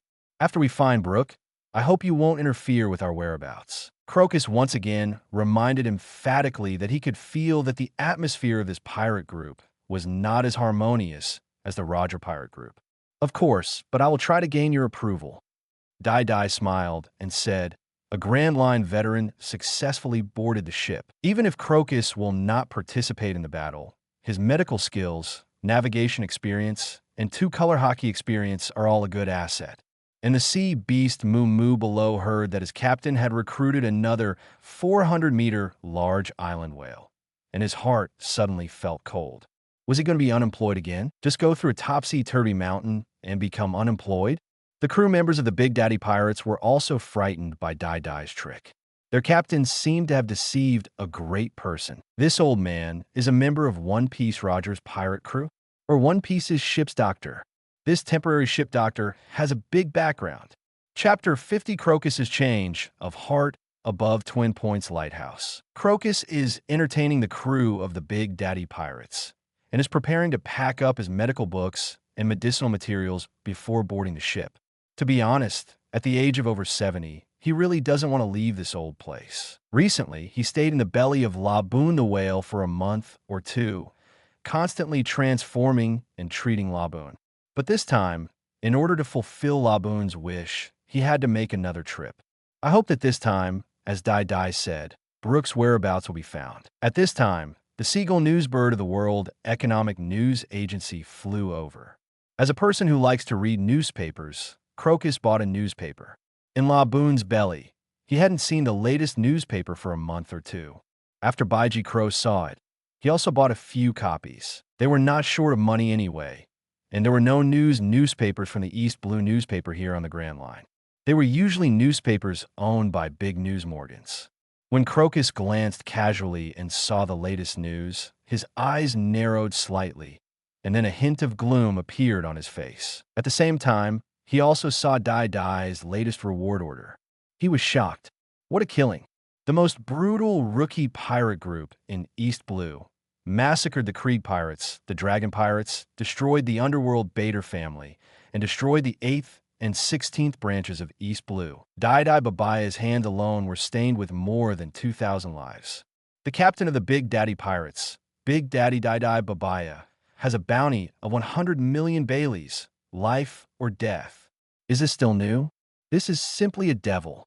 Thinking of Dai's respectful smile before, Crocus was suddenly filled with disgust. In an instant, he no longer wanted to follow Dai out to sea. He doesn't like a pirate group that is keen on killing. If he boarded their pirate ship, he might also be killed in large numbers. And he doesn't want to protect a demon pirate group that grows up. This is not the seed of the times that Roger wants to wait for. When he boarded Roger's pirate ship, the strength of Roger's pirate group had reached its peak, and its intimidation was extremely high. No pirate group dared to provoke them. What's more, Roger didn't have long to live at that time, so he had been saving time and trying to find the whereabouts of the historical text. So after Crocus came on board as the ship's doctor, they had almost no real battles except for 2 big battles with Golden Lion Shiki and Whitebeard. Most small battles did not require Crocus as the ship's doctor. However, he also learned a lot of combat abilities and techniques from Roger, Rayleigh, Kazuki Odin, and others. Seeing the change in Crocus's face, Baiji Crow also showed a joking smile. It seemed that the captain was going to be defeated this time. This old man should be another kind-hearted and bottom-line doctor. Crocus returned to the lighthouse with a solemn expression and looked at the Big Daddy Pirates who had started to have a noisy dinner. His eyes had become much colder. Dai soon felt the changes in Crocus. His face froze for a moment, and then slowly became expressionless, and the barbecue in his hand became like chewing wax. When he saw the newspaper in Crocus' hand, he had a little guess in his mind. Crow took the newspaper, silently handed it to Dai, and then stepped aside as if he were watching a show. As for the other crew members, they seemed to feel the sudden change in the atmosphere. Everyone's eating and drinking slowed down, and the atmosphere became more serious. Dai quickly read the reports about him in the news. Although it was slightly exaggerated, it was basically true. He just didn't expect that Naval Headquarters had increased the bounty for him so much. Dai also fell silent and stopped talking. He just wanted to see how the One Piece doctor wanted to go back on his words and refuse the conditions he had agreed to before. After a long silence, Crocus also considered whether he could take Duo by force and force him to reveal Brooks' whereabouts. But obviously, he is not completely sure, not even 60% sure. He smelled something similar to Douglas Bullet on Dai. He was just as crazy and powerful as the devil's descendant. Dai, I'm very happy that you can invite me on board, but I don't like the fighting style on your ship. When people get old, they don't like to fight and kill, so now I want to change the conditions. I'm afraid I can't board your pirate ship. However, as long as you reveal Brooks' whereabouts, I can still try to meet the other conditions you mentioned before. Crocus spoke first. He had already made up his mind that he would never get on this cruel pirate ship. Hearing Crocus' unfaithful words, even the road idiot Roronoa Zoro raised his head, with a look of impatience on his face. Ho! Then what do you have to make sure that we can learn the advanced two-color hockey and make others become a professional doctor? Dai didn't expect such a good tool man to run away like this, and he couldn't help but feel a pity. I can give you some of hockey's training experience and some medical manuals. These should be enough for you to learn. Crocus said expressionlessly. If it weren't for Brooks' whereabouts, he wouldn't want to hand these things over to this demon pirate group. And he even has a collection of Pluton Rayleigh's voice when he taught Shanks and Buggy hockey, which is one of the ways he learned. Not enough, really not enough. Since Senior's words don't count, then I just want to test Senior's strength. Then let's have a pirate duel. The winner gets everything. Only those who are evenly matched in the end are qualified to negotiate terms. Dai pulled out his third-generation ghost. Since you have written hockey's experience and medical manuals, let's go straight to the fight. If you can defeat Crocus, you might be able to directly obtain all of the opponent's treasures. And Dai also wants to know where his current strength is. With the Barrier Fruit, he is confident that he is invincible. Let's have a fight now and negotiate terms later. He is indeed a violent person. Come on then. Young man, the winner gets everything. Crocus also chuckled and pulled out his sea beast harpoon. In order to find out Brooks' whereabouts, he wanted to see how strong this most evil newcomer in East Blue was. Within a few breaths, his sea beast harpoon had slowly wrapped around the dark armament hockey. Without twos and threes, how dare you go to Liangshan? Crocus is not just a top doctor who only treats diseases. It's really a strong armament hockey. Dai did not dare to be careless at all and became extremely serious. This old guy must be the strongest opponent he has ever encountered since he went to sea. Chapter 51 Battle against Crocus. Dai pulled out the third-generation ghost in his hand and covered it with a shallow armament hockey. But in the end, he still lacked a lot of foundation. Kid, be careful. I once learned the more advanced armament hockey technique from a powerful samurai. If I break your sword, don't blame me, this old man. Crocus smiled slightly, saying that he was just dealing with a fledgling pirate, and he thought he could handle it with ease. Thank you for the reminder. Dai raised the third-generation ghost and rushed over. He collided fiercely with Crocus, creating waves of air. Kid, your armament hockey seems to be like this. The jet black harpoon in Crocus's hand, with great force, swung away Duo's demon sword, and there was a flowing hockey on his armed harpoon, which made even the third-generation ghost scream. Dai immediately jumped back dozens of steps horrifyingly, looking at third-generation Kitetsu, whose hands were still trembling, as if he was still being destroyed inside. The terrifying emission hockey can actually bypass Duo's armament hockey defense and directly hit the inside of the sword. Dai once again felt the weakness of this third-generation ghost. He put away third-generation Kitetsu with no expression on his face and threw it directly to Roronoa Zoro behind him. Sure enough, after possessing the Barrier Fruit, even a famous sword will hinder his own strength. Now he finally knows that Marine Admiral Akainu Sakazuki, after getting the Logia Lava Fruit, completely abandoned his powerful swordsmanship, because this famous sword may not be as good as his Devil Fruit ability. Duo looked at Crocus and began to cross the fingers of his hands. Barrier Susanoo initial stage. A spherical shield immediately appeared around Dai, completely protecting him, and then two giant barrier hands with spikes extended out from both sides of the spherical barrier.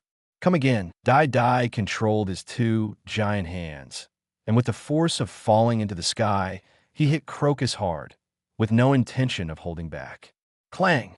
Crocus chose to use the sea beast harpoon entangled with armament hockey, hoping to forcefully break Duo's devil fruit ability. He believed that with his emission hockey, he would be able to break through this transparent barrier that looked like glass in one go. Boom! Crocus was hit hard and flew out, but he quickly got up. This kind of minor injury did not exist for him. He looked at Dai's intact transparent barrier with disbelief. Why is it so hard? There's no reason why even emission hockey can't defeat a rookie pirate's devil fruit ability. Why can't his emission hockey break the inner structure of the barrier? Crocus, who did not believe in evil, continued to launch an intensive attack on Dai. Ding xn, whether it is collapsing, plucking, pressing, covering, picking, or piercing, Crocus's armed harpoon cannot pierce or break Duo's barrier. This made him deeply doubt whether he was already this old. It seems you can't do anything to me. Dai kept waving his giant barrier hand to fight back. Even combatants like Kazuki Odin couldn't break the defense of the barrier fruit. How could a ship doctor like Crocus break it? However, Crocus's observation hockey and dodge speed are very fast, making Dui miss repeatedly. It seems that in the Susanoo form, bigger is not always better. Barrier, peerless longsword. Dai immediately adjusted his strategy and turned the giant barrier hands into two barrier swords, which were faster and easier to wield and more lethal. If you want to destroy the terrain, you may need the huge Susanoo, but if you want to fight one-on-one, you must take into account both speed and attack power. Your devil fruit ability is so strong. Crocus found that he couldn't break Dai's spherical shield. He could only see if he could drain Dai's physical strength until he couldn't activate the devil fruit ability. Your bicolor hockey is also very strong. Dai is still launching his own attacks and continues to skillfully control his barrier sword. He has already planned to give up third-generation Kitetsu, concentrate on using his barrier sword, and devote himself to developing the ability of the barrier fruit. Dai kept fighting with Crocus, which made him extremely excited. Now, he finally has a qualified opponent that he can use his full strength to deal with. Unlike those little pirates in East Blue, he killed them instantly with one move. Barrier Thrust.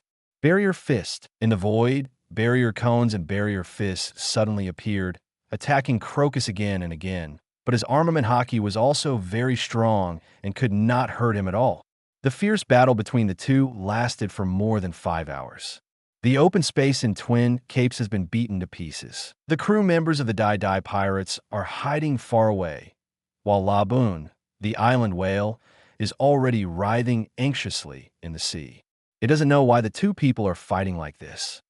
Most of Dai's barrier moves were avoided or resisted by Crocus. In the end, both sides were out of breath, and neither could do anything to the other. Dai saw that the speed of the old man, Crocus, finally began to decline significantly, and observation hockey was no longer so focused. Barrier Ball. He finally used his ultimate trap, trapping the slowed Crocus with a barrier ball. Then the two entered into a crazy struggle between violently shrinking the barrier ball and resisting the contraction of the barrier ball. Old guy. My barrier ball has no solution. Even if it consumes you, it will consume you to death. The air inside will become less and less.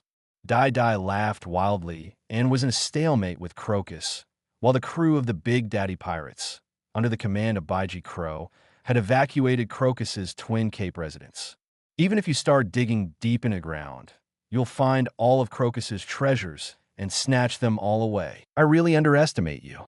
I admit that you are strong, but if you let me go and tell me Brooke's whereabouts, I will give you the teaching voice of One Piece's right hand, Pluton Rayleigh. Otherwise, your bandit men will never be able to find that thing. And kid, don't forget that I still have contact with the rest of the Roger Pirates. In the fiercely shaking barrier ball, Crocus steadily resisted the shrinking barrier ball, but he couldn't break the barrier. As an old man, he couldn't help but become a little nervous. Getting old is still getting old after all. He is becoming increasingly unable to do what he wants, and his strength has actually regressed so much. If he had been more ruthless and not entangled with Dido from the beginning, but used his speed to kill the crew of the Big Daddy Pirates, he might have been able to force Dido back. Do you really have this kind of voice? But I can't find it. Is it hidden in Laboon's belly? After hearing Pluton Rayleigh's instructions, Dai couldn't help, but his eyes lit up, and he could guess that Crocus had hidden good things in the belly of Laboon, the island whale. Then you devil fruit brat, do you dare to get into Laboon's belly? Crocus snorted. If Laboon dived into the sea, Dai's demon fruit power would be easy to die, and he could see Dai's desire for the high-level hockey. Like Bullet, he was a pirate whose power was paramount. You could do anything for power. As long as there is a way to become stronger, they can communicate or trade well. Chapter 52, Advanced Hockey, is obtained hearing Crocus's words. Dai's eyes showed a trace of thought, as if he was considering the chances of finding the sound shell that Crocus mentioned in Laboon's belly after killing Crocus. Kid, you can get so many things with just one piece of information from Brooke. You should be satisfied and don't do anything too extreme. An old friend of mine will come to me to talk about old times in a while. Crocus was still holding on to the barrier ball, preventing Dai from shrinking. He could feel the oxygen in the air beginning to decrease, but soon he felt the shrinkage force of the barrier ball disappearing. But he still could not forcefully break through. He is really an old man who can see through people's hearts. Dai grinned and said, Crocus's so-called friend was not afraid of threatening him. Maybe it was Copper Jabba, the Pirate King's left hand. However, Dai feels that it is indeed worth it to exchange a piece of information from Brooke in exchange for Pluton Rayleigh's hockey to Tichin Bay. But now, how can both parties ensure that the transaction is successfully completed under the premise of security? As for the things in Crocus's residence in Twin Capes, they have been robbed by the Big Daddy Pirates, so naturally they belong to them. Now trade your life and Brooke's news for that Bay and your hockey experience, including the emission hockey usage skills. Of course, no one knows the authenticity of Odobe and the authenticity of Brooke's news. We can only bet on the other party's pirate character. As for whether to believe it or not, it depends on everyone's judgment. Anyway, I agreed to this deal, but I just don't know if you are willing to believe in my character. Dai thinks that in this kind of pirate deal, do some despicable pirates really need to keep their promises? However, people who often keep their words will probably have little chance of awakening Conqueror's hockey. This may be what Charlotte Linlin said. Pirates must also be moral. Only those who have reached a certain level of courage will know the importance of this kind of morality. And if some people, after awakening Conqueror's hockey, become a sinister villain or are afraid of being beaten and lose their original beliefs, their courage may no longer grow or even disappear. Although you are cruel and cold-blooded, I believe in you and I know that you are not such a man with evil intentions. If I really misjudged you, I will admit it. Of course, this also proves that you are nothing more than that. Sooner or later, they will fall under the tide of this era. Crocus said lightly. He had experienced Dai's look from Bullet. This kind of person will gain fame sooner or later, but it will definitely be a bad name. Although you have already broken your promise once, I still choose to believe you, old-timer. Dai directly untied the barrier ball and released Crocus. He looked fearlessly at the old guy who could explode at any time. You have half an hour. Of course, you can also let Laboon take you to escape without knowing Brooke's whereabouts. Dai chuckled and said, although he was eager to get a mission hockey's training method, there was nothing he could do if Crocus wanted to run away. However, being able to steal most of Crocus's stuff isn't a loss. It's just a lower return. For an arrogant person like you, I hope you can escape Marine's encirclement and suppression. Crocus snorted, jumped on Laboon, and disappeared. Back then, a man as strong as Douglas Bullet was surrounded by Marine's buster call, and then defeated and arrested. A pirate group as brutal and flamboyant as the Big Daddy Pirates probably won't be able to go far. Not long after time passed, Crocus soon appeared on Laboon again. Come on, come up and trade. Crocus stood quietly on Laboon's body, waiting for Dai to come up. In addition to ensuring his own safety, He also wanted to see how much courage and courage Dai had. Dai chuckled, and a barrier ladder appeared, extending directly from Twin Capes to Laboon's back. Senior, are you testing me? Or are you afraid of me? Dai slowly walked up to Crocus and showed a dangerous smile. Stop talking nonsense. This is Rayleigh's teaching sound and my hockey training experience. Tell me the whereabouts of Brooke, and this will be yours. Crocus said in a bad tone with a sound shell in his left hand and a pamphlet in his right hand. As a doctor, he likes to record all kinds of knowledge. Even this hockey practice is the same. Unlike other pirates, he doesn't like to read and write, so he relies on oral teaching. At the same time, Crocus pressed the bell, and a magnetic voice came out, as if he was seriously teaching someone. It's so refreshing. After Brooke's resurrection, he has been lost in the thick fog in the Devil's Triangle. If you can encounter a ghost ship, maybe Brooke is on it. Dai laughed and said truthfully, then took the sound shell and the training manual, and then walked slowly back to the shore on the barrier stairs. Dai was not lying. He had never awakened Conqueror's hockey.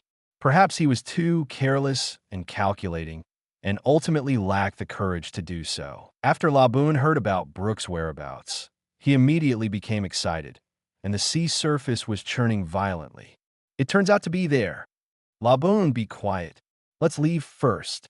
Crocus disappeared on Laboon's back again, and Laboon quickly dived to the bottom of the sea, on the shore of Twin Heads. The crew members of the Big Daddy Pirates did not expect that recruiting a temporary ship doctor would develop into this.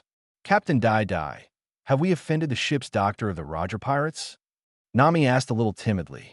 The fierce battle between Dai and Crocus made them dumbfounded, and Roronoa Zoro also felt his weakness again. Is this the true power of hockey? Seeing the large and small huge craters on the ground, these were all directly blasted by Crocus with hockey. Even huge rocks were directly blasted into powder. Even Baiji Crow felt an invisible, terrifying pressure on his body. The danger of the Grand Line seemed to be far beyond their imagination. What expressions do they have? They are just remnants of an era. There is nothing to be afraid of. And don't let this shock you. There are many pirates in the Grand Line who know how to hockey. Now I just want you to experience the battle in New World. Dai Duo held a musical instrument and a pamphlet. Although he let Crocus and Laboon go, at this moment he felt the pride in his heart filling his entire body. This may be due to the excitement of finding the cultivation method of advanced hockey, or it may be due to another jump in mentality. Even if he offended the Pirate King's ship's doctor now, he might be retaliated by the remnants of Roger's pirate group, but he was not afraid. What about the remnants of One Piece? What about the Revolutionary Army? What about Marine? Just keep killing it. Even if you die on this road, you won't hesitate. Chapter 53 Pointer and Route. Some people may think this is arrogant, but those who are not arrogant are not worthy of awakening Conqueror's hockey. Dai's crazy laughter, coupled with the vague momentum and pressure in the air, made Zoro and Crow and the crew feel a bit oppressive. Not enough. Dai said with cold eyes that it might take a desperate battle close to death to detonate his momentum. Ready to go, Dai gave the order, and all the crew immediately packed up their things, boarded the ship, and set sail. Seeing the island whale Laboon leave, the sea beast Moo immediately excitedly installed the traction rope by himself. He is also a useful, handsome boy. Captain, I found some charts and strange pointers in the old man's collection. How should we go now? Baiji Kelluo is now more and more surrendered to Dai, respecting the captain more and more in his heart, and his tone has also changed a lot. Captain, my navigational needle is malfunctioning, Nami said anxiously. When she took out the navigation pointer that East Blue brought out before, she found that it kept spinning around. You don't need the navigation pointer anymore. Throw it away. Grand Line only has record pointers and permanent pointers. The recording pointer can record the magnetism between the islands of the Grand Route and accurately guide you to the next island. However, the magnetic force of each island is different, and the recording pointer needs to record locally for a period of time. It will point to the next island only after the magnetic force is fully charged. The permanent pointer will always point to a certain island and will never change. Dai picked up a transparent spherical record pointer and explained to his crew that there was only one pointer in the record pointer. Now it is also erratic, as if swinging back and forth in 7 fixed directions, which represent the 7 initial routes of the Grand Line. Once you choose one of these directions, you can usually follow this route all the way to the Sabati archipelago. Dai also saw a record pointer with 3 small balls. This was an upgraded version of the record pointer needed to enter the New World, to deal with the New World where the magnetic field was more disordered. Unexpectedly, this old guy has a lot of treasures. He is worthy of being the ship's doctor of One Piece who has reached the final island. Is this a permanent pointer? Dai picked up an hourglass-shaped pointer again.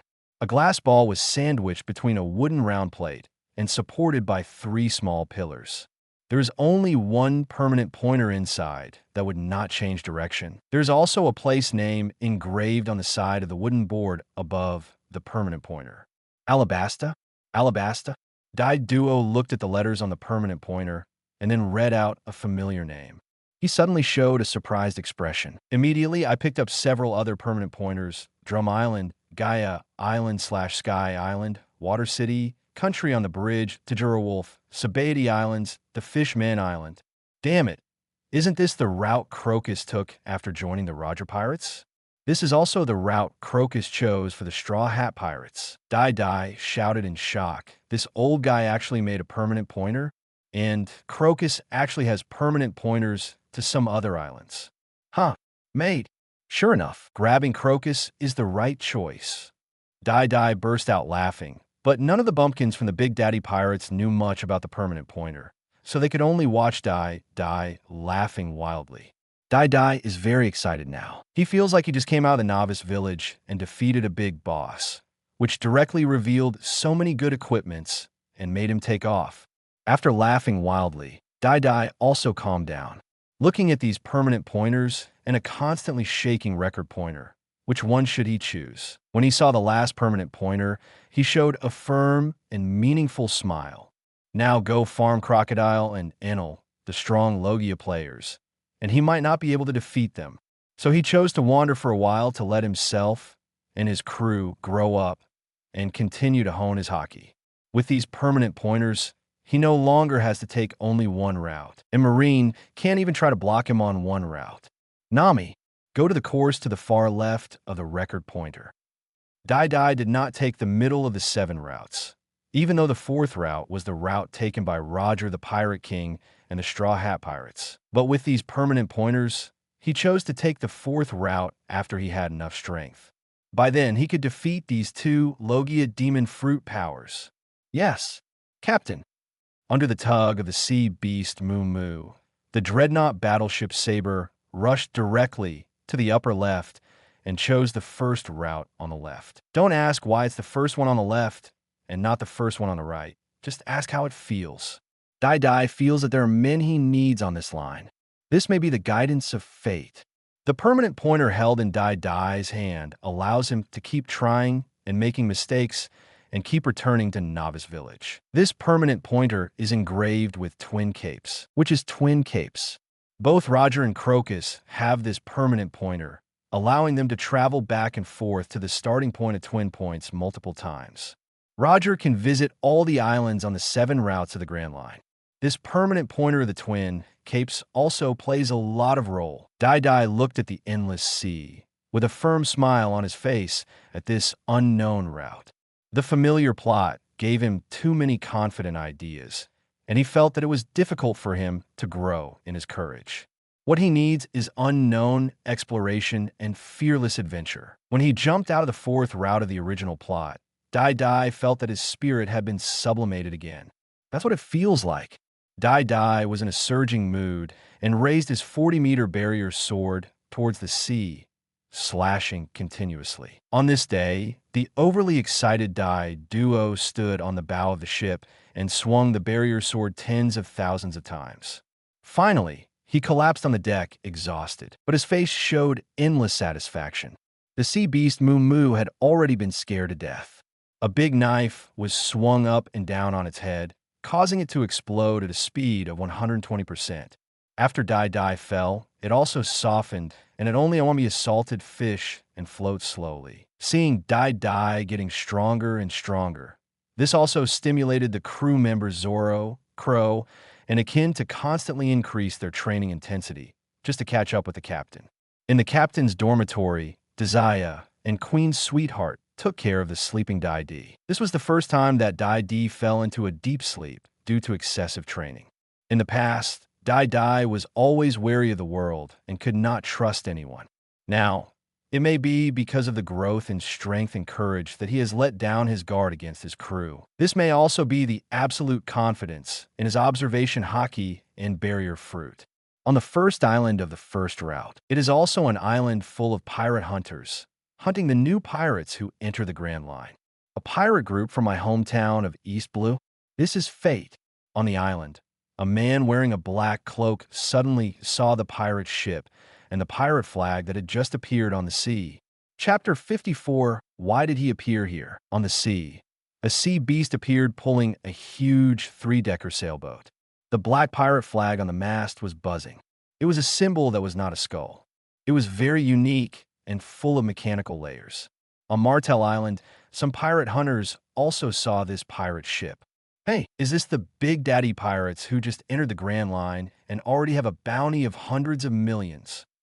A bounty hunter wearing a cowboy hat and carrying a revolver said in a fearful tone, "The big pirate with a bounty of hundreds of millions is not an enemy that the bounty hunters on the initial island, can deal with."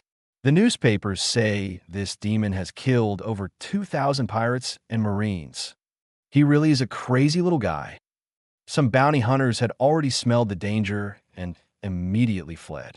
Only some bounty hunters who wanted money rather than their lives dared to look for opportunities near the port. Martel Peak is one of the original 7 wine mountains.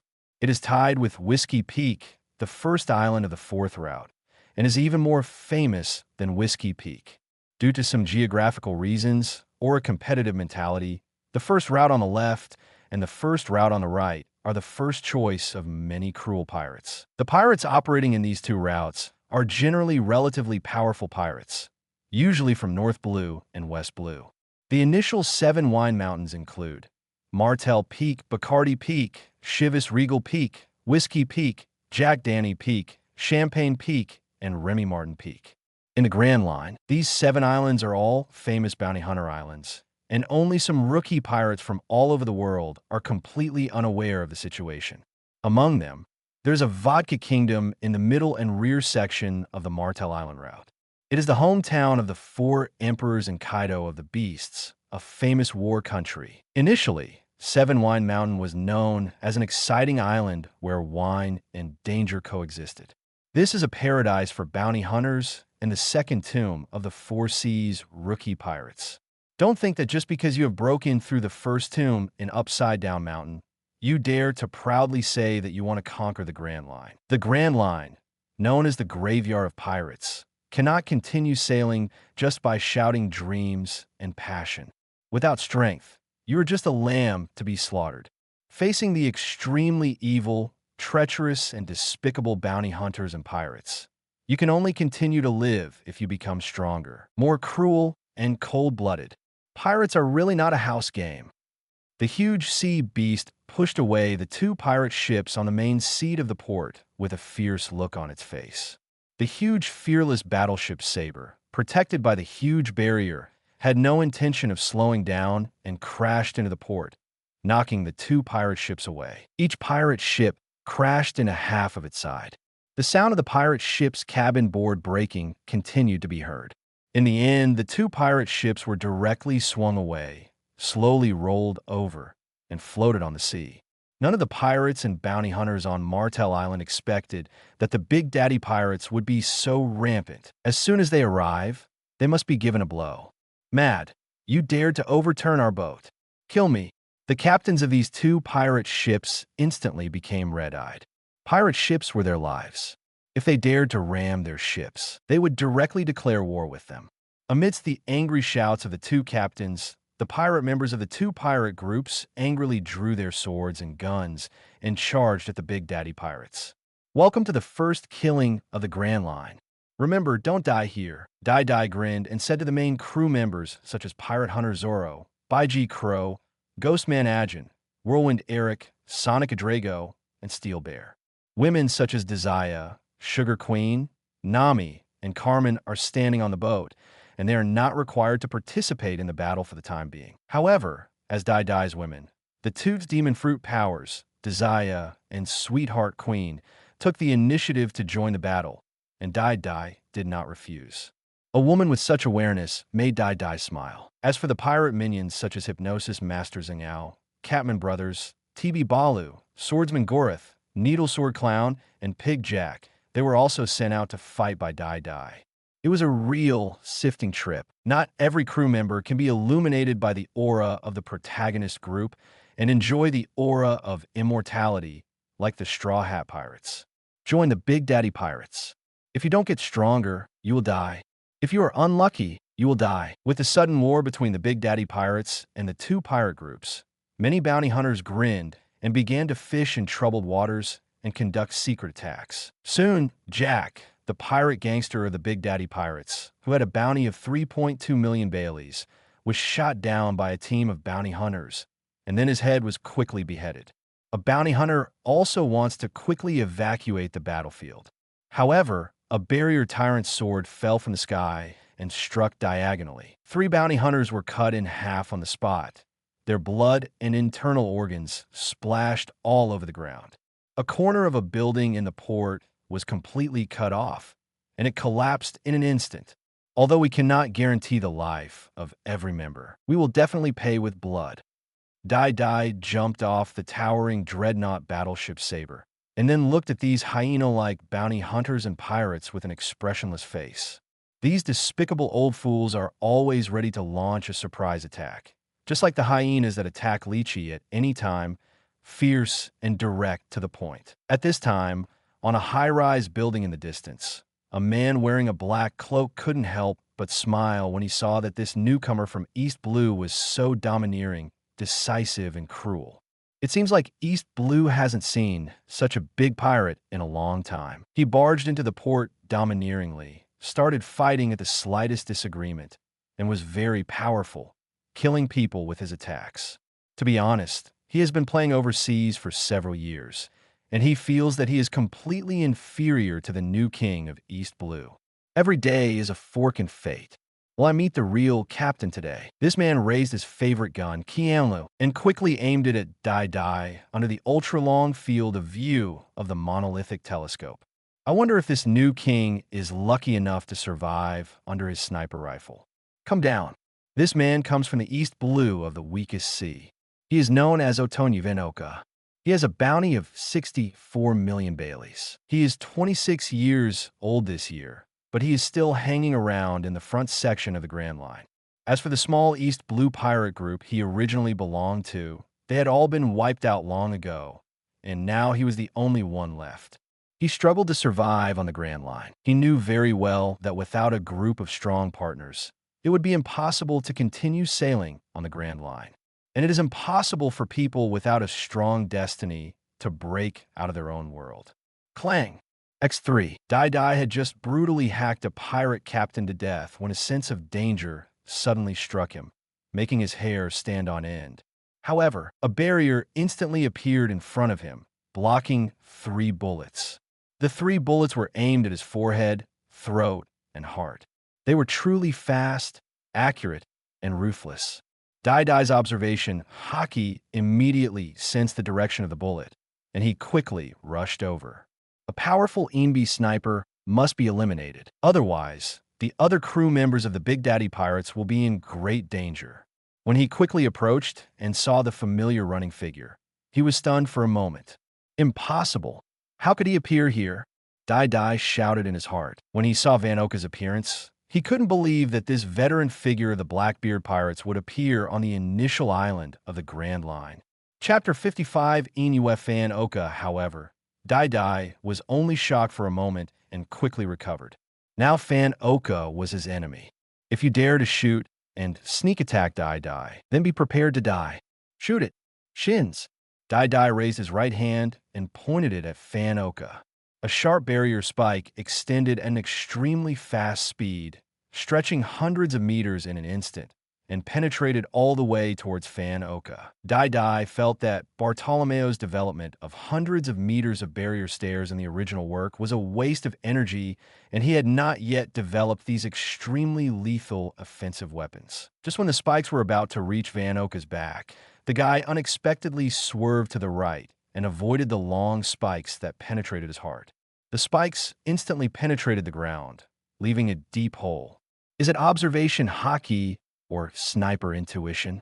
Seeing Van Oka dodge the blow, Dai continued to chase after him. He was indeed a crew member that Blackbeard valued, and he did have some ability. Clang! X3.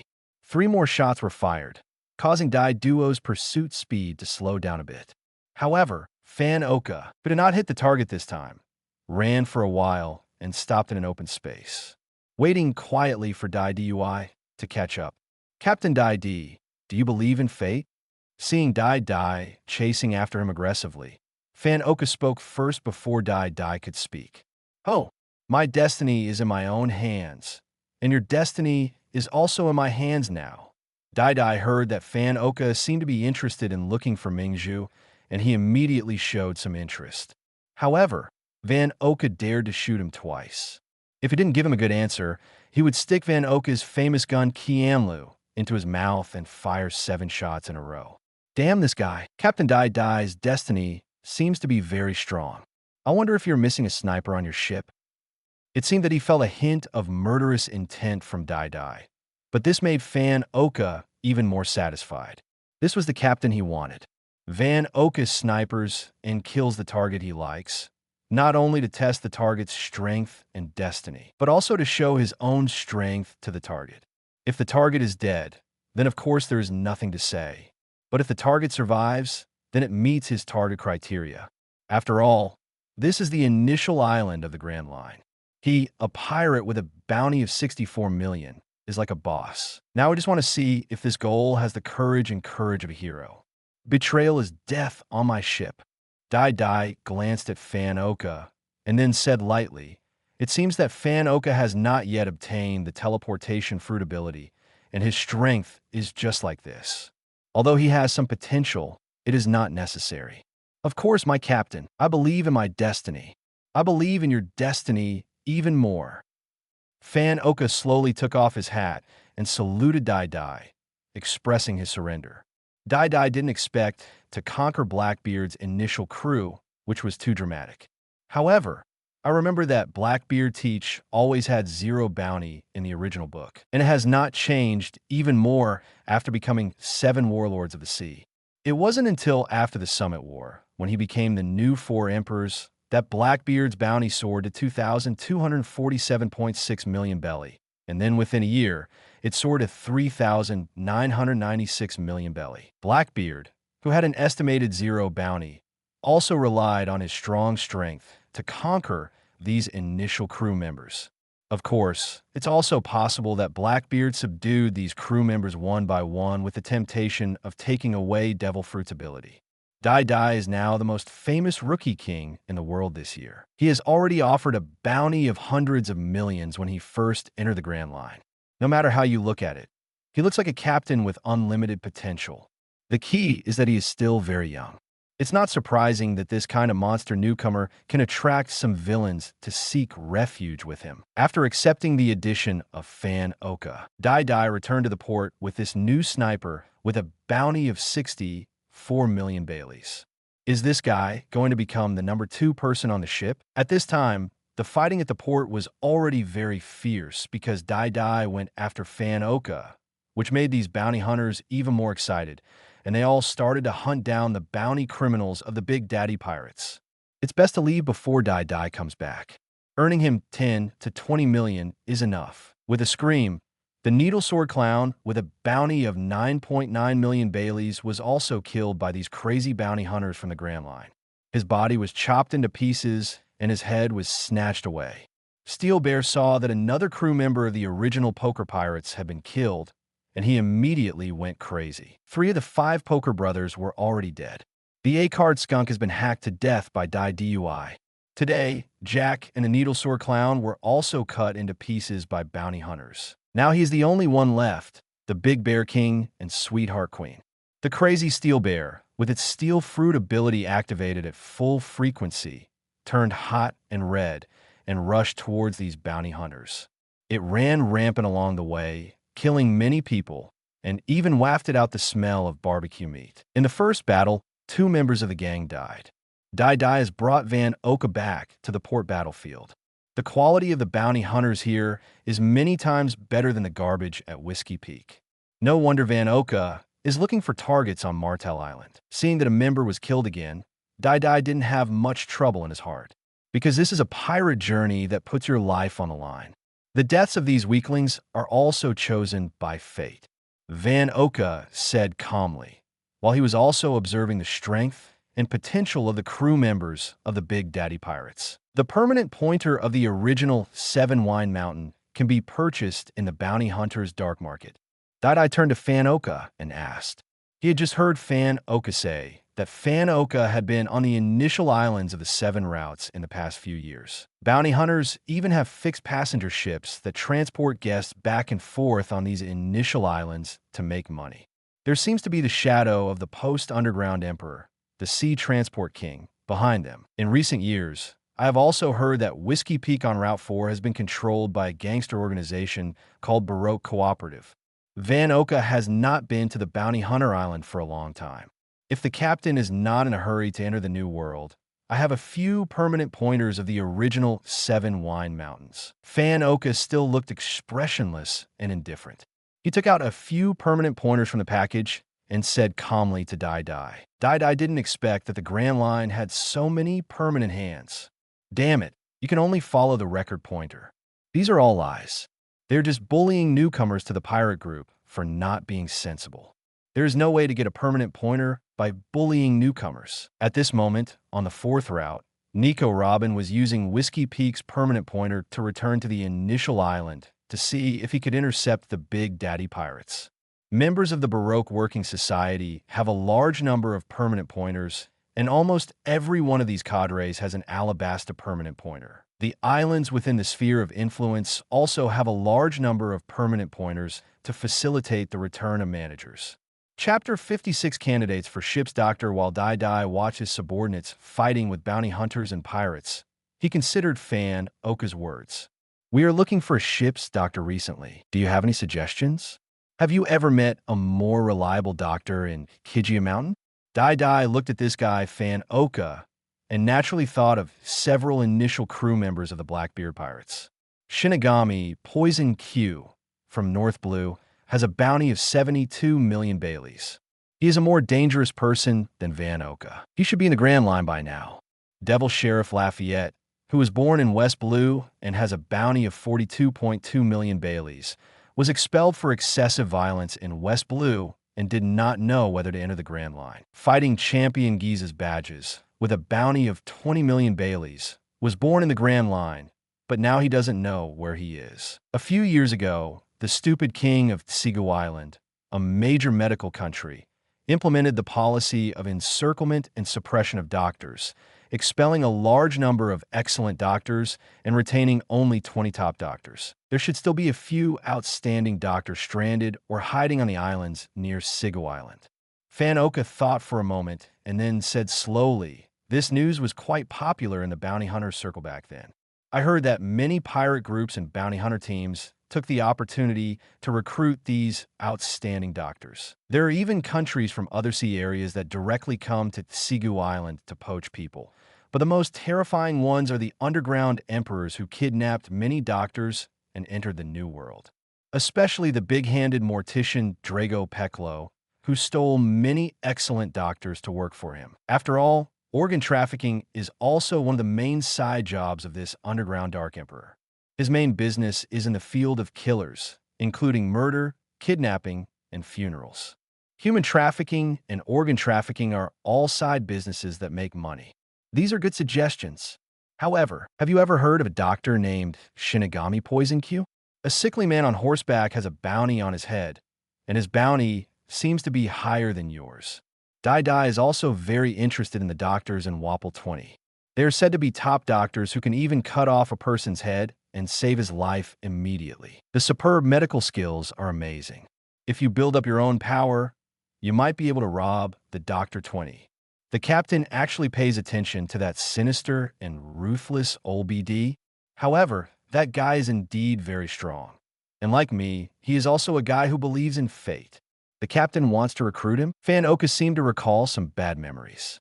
Poison Q, ABD, liked to hand a basket of apples with bombs to his targets as soon as they met, and there was a high proportion of bomb apples in these apples. This is how he tests a person's luck. Only those who survived were qualified to talk to him. Poison Q believes that everything is destined, and he also hides a lot of strength. He is a truly ruthless character. Not many people dare to mess with this young and senile sick old BD. Dai suspected that Poison Q had now eaten the Paramecia disease fruit, which was why Blackbeard Teach valued him so much. After all, among the original Blackbeard pirates, the ship's Dr. Poison Q had the highest bounty. The bounty of Captain Blackbeard Teach was always 0 before Summit War. Later, Blackbeard gave Poison Q the sick old horse named Zhuang and ate the fantasy bee species, horse fruit, and Pegasus form. It can be seen that Blackbeard attaches great importance to Poison Q. That guy has a lot of hidden strength. Isn't he a very good crew member? Do you have any way to know which route he is on now? Dai grinned and said, ordinary doctors don't have much fighting ability, and he needs a ship doctor who is ruthless and has superb medical skills. Trafalgar Law, who is from North Blue, like Poison Q. I don't know if he's going to see now. Otherwise, Dai would really want to try to recruit this guy. However, Luo has had a small team of his own since he was a child, and he will not succumb to others so easily. And this guy is also a dark and arrogant person. Even if Dai Duo uses defeating Doflamingo as a reason, there is not much chance of recruiting him. If the strength was equal, Trafalgar Law might draw his sword and cut Dai into several pieces. Unless Dai is strong enough to crush Trafalgar Law, making Luo feel that Dai can defeat Doflamingo, maybe then Luo will join Dai. Now Dai doesn't know if Op Fruit's space-cutting power can cut through his barrier shield. If bug abilities such as Op Fruit and Gate Fruit are the nemesis of barrier fruits, then Dai Duo will have to find a way to deal with them. If they are not one of your own, then try your best to kill them. If the captain wants to recruit that guy, he can issue a mission to find him in the underground world. But I think those intelligence organizations must have information about such a bounty criminal. The price of this information will not be low. Of course, the price will generally not exceed 20% of the reward. Van Okus said slowly, according to the current bounty of Poison Q, the price of 20% would already exceed 10 million Bailey, which is comparable to the initial auction price of some sharp knives. Hey, it's just Bailey, we have plenty. Wait a minute, and you go find out the whereabouts of Poison Q, and I'll deal with these miscellaneous fish first.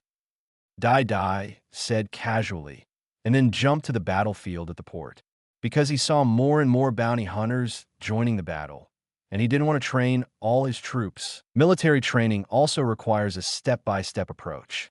You can't treat every crew member as a protagonist who can break through in times of danger, explode the small universe, and be resurrected with full health with a roar. A barrier sword came down vertically, splitting several sneak attack bounty hunters into 2 pieces in an instant, and saving the steel bear, who was weakened by the crazy fighting. This guy has reached his limit. Dai threw the steel bear back to the dreadnought battleship Saber, not wanting him to become a pile of bounty money in the hands of bounty hunters. Because of the deaths of Jack and the Needle Sword Clown, if this guy wakes up, his strength will increase in the future. You two are almost there. Dai also threw Desire and Queen's Sweetheart back into the boat. That's right, he picked them up and threw them on, without paying any attention to their sullen eyes and unhappy expressions. But in Dai's heart, he recognized the consciousness of these 2 women. If you're willing to participate in the battle, you have already taken the first step. Moreover, the 2 abilities of Slippery Fruit and Pasty Fruit are quite good to develop. In particular, the Paste Fruit can be pseudo-elementally transformed into a puddle of paste. If it imitates the special Paramecia Barrier Fruit and Logia Marsh Fruit, Its abilities may have many unexpected tricks. Of course, the premise is that the Sugar Queen has the qualifications, talent, and physical strength. When these bounty hunters and pirates saw Dai reappearing on the battlefield, some of them ran away in the blink of an eye, because they know very well what advantages can be taken advantage of, who can be touched, and who cannot be messed with. Chapter 57. In exchange for information, seeing these guys try to run away, how could Dai let them go? Especially the bounty hunter team that just killed the needle sword clown. Some of them were not killed by the big steel bear. Dai said that whoever kills him will pay with blood. A long barrier knife formed in his hand, and he chased after him directly. Amidst the fearful sounds of the bounty hunter, blood and flesh flew everywhere in an instant, and corpses littered the road. Boom! A bounty hunter sniper hiding in the building had just leaned out the window to attack Dai. But the next moment, there was a bloody hole in his forehead. Fate no longer favors you. On another building, Van Oka's favorite gun, Kiamlu, was puffing out a wisp of smoke and said with an expressionless expression that it was time for him to leave the first half of the Grand Line. As Dai joined the battle, the bounty hunters at the port of Martel Island began to collapse. They would not risk their lives for a difficult target. The captains of the two pirate ships that were hit at the beginning had been killed by Zorro and Crow. The two guys were now covered in blood and finished the first battle of the Grand Line, with Crow still stained and slightly injured. The fighting capabilities of Kim Man Ajin and Sonic Adrago are also considered outstanding among the bounty hunters and pirates on the initial island of the Grand Line. The minions such as TB Balu and the Catman brothers finally survived, but now they also suffered a lot of injuries and were in a shaky state after entering the state of withdrawal. Under the leadership of Dai, the Big Daddy pirates chased these bounty hunters and pirates, killing through half the town until all the guys who took action were slaughtered. The members of the underground Dark World branch on the island couldn't help but panic a little when they saw the Big Daddy pirates with such a murderous power, and they all reported the situation to their bosses.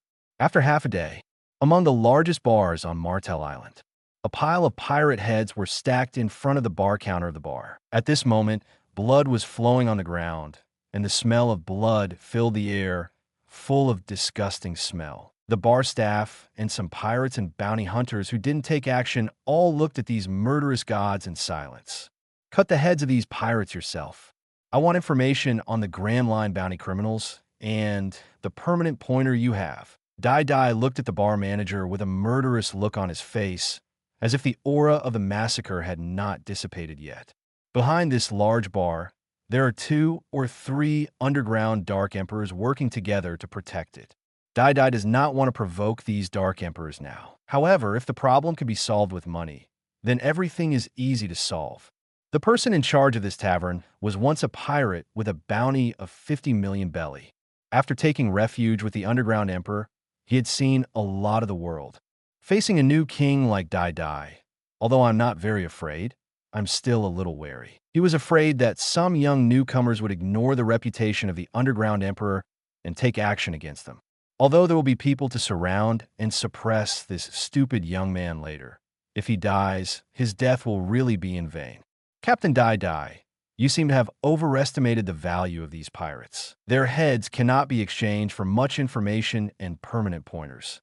The person in charge of the bar said in a neither humble nor condescending manner, there are so many pirates in the Grand Line, and even if Dai empties all his wealth, he still won't be able to obtain all the information. Dai looked at the bar manager coldly. The atmosphere was a bit tense, but the guy looked at Dai expressionlessly, unmoved at all. Dai could only write down the names of pirates like Poison Q, and of course the names of a few supernovas. Dai wanted to see the current location of these guys. The person in charge of the bar took a look at it, confirmed the approximate price, thought for a while, and then nodded. Today's price is 20% off for this brutal new king. These pirate heads are really not enough to buy the information about these pirates. In less than 10 minutes, a piece of information was delivered to Dai. This is their location yesterday. As for where they are now, you can come again tomorrow to buy information.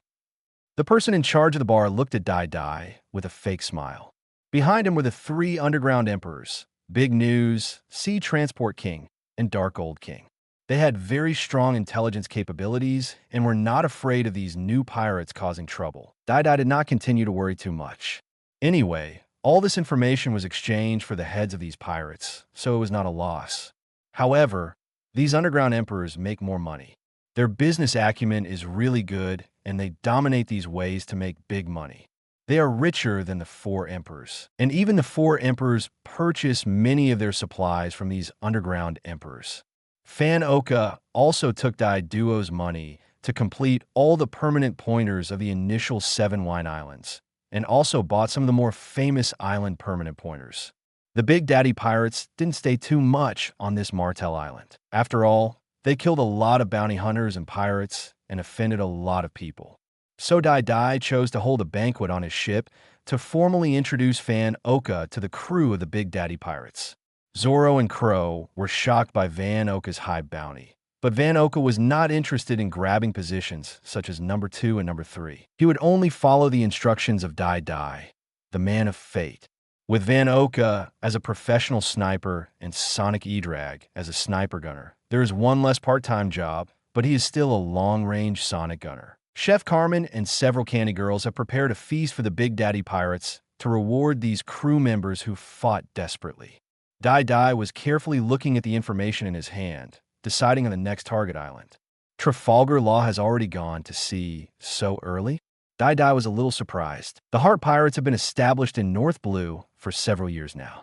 Dai calculated the time and found that Luo had already established the pirate group when he was 16 or 17 years old. That year was the time when Doflamingo occupied Dressrosa. Hell, it took this supernova 7 or 8 years to reach the Sabati Archipelago. Why did the Straw Hat Pirates arrive at the Sabati Archipelago in less than half a year in the original work? However, Trafalgar Law has not yet entered the Grand Line, which makes Dai a little disappointed, and he doesn't have the ability to make it to North Blue right now. Shinigami, Poison Q appeared on Drum Island a month ago. He robbed a small pirate ship from Green Island the day before yesterday and was suspected of going to Plague Island. His whereabouts are now unknown. Dai looked at this piece of information and immediately took out a map. Green Island is on the 3rd route. If there is a permanent pointer, it will be very close to the Drum Island on the 4th route. However, if there is only a recording pointer, it is impossible to reach it. It seems that Poison Q has permanent pointers to Drum Island and Green Island. It's difficult. It's a little far away. Dai squinted slightly, wondering whether Poison Q was worth a special trip to find. Chapter 58, The Golden Lion Thief Leader will recruit initial 7 wine mountain Bacardi Peak. A sea beast pulls a huge sailing ship into the harbor. Dai still did not choose to continue on the 1st route, but used the permanent pointer to come to the 2nd route. Now the goal of the Big Daddy Pirates is to continuously strengthen themselves and recruit stronger crew members, rather than just rushing to the Sabati Archipelago in New World. If you don't have the strength, you'll be blown away immediately when you enter New World. In addition to keeping a low profile and surrendering directly with his tail between his legs, he would either have his hands chopped off or be maimed and imprisoned, and he would be forced to quit his addiction. Captain, there are a lot of pirate ships on this initial island today. It seems that a lot of pirate groups are returning from the middle section of the Grand Line. Based on his own experience, Odanakashi Van Oka, a veteran, recognized quite a few pirate flags, but he felt a little strange.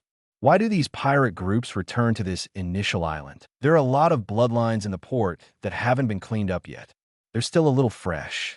It won't take more than half a day. It seems that a lot of these bounty hunters have been killed.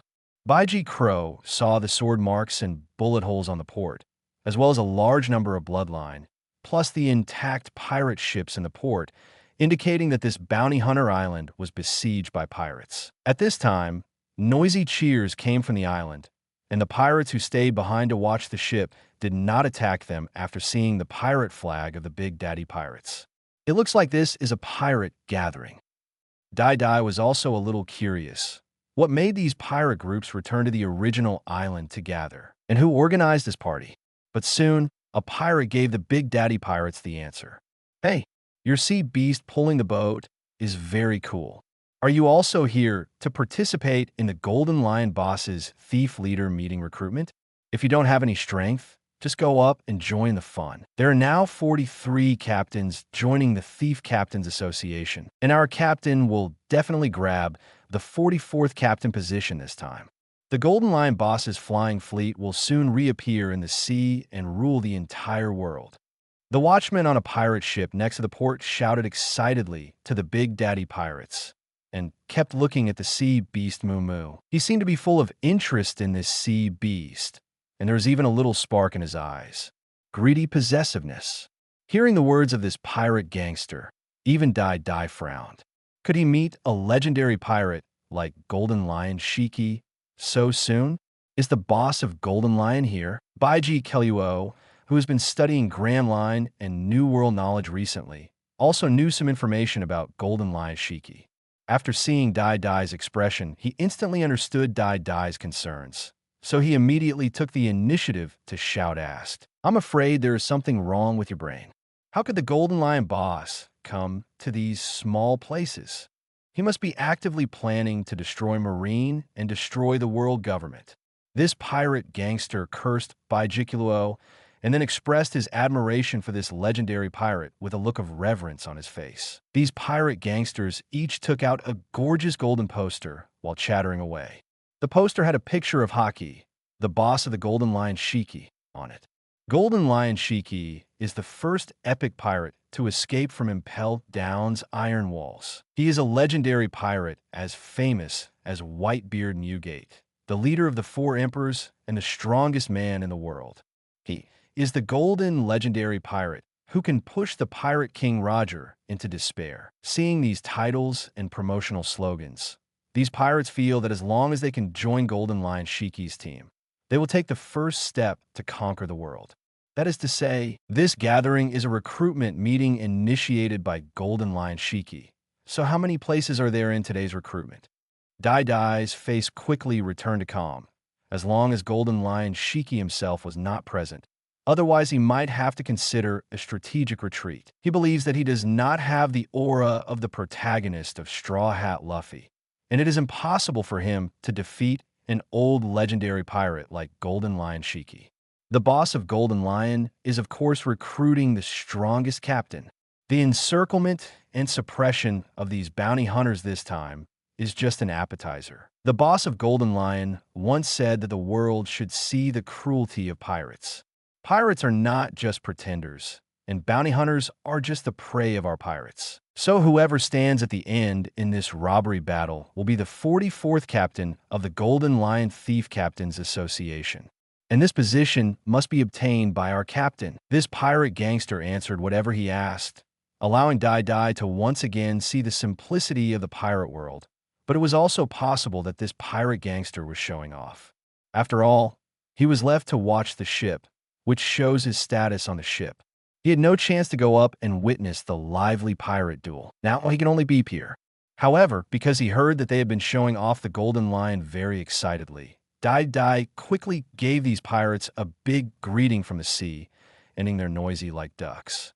Then the port finally fell silent. I saw that the few remaining pirates on this pirate ship were all covered with bruises, rolled their eyes, and fainted on the ground. Then let's see what kind of guys come to Golden Lion Shiki's recruitment conference.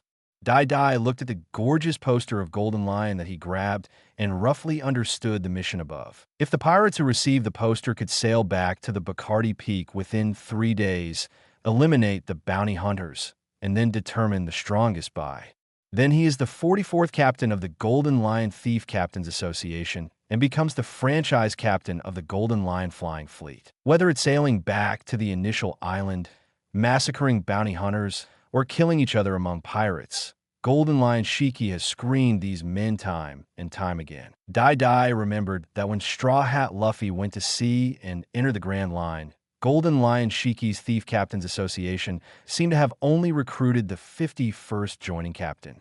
Dai couldn't figure out why Golden Lion Shiki, one of the more than 50 Grand Line captains, was overthrown by a few members of the Straw Hat Pirates.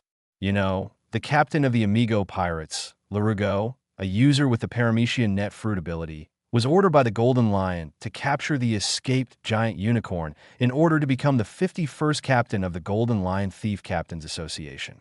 Join the mission. When Larugo captured the giant unicorn, he once captured the 3 main members of the Straw Hat Pirates. And this kind of guy is something that Golden Lion Shiki doesn't like, and he almost wiped out the Straw Hat Pirates.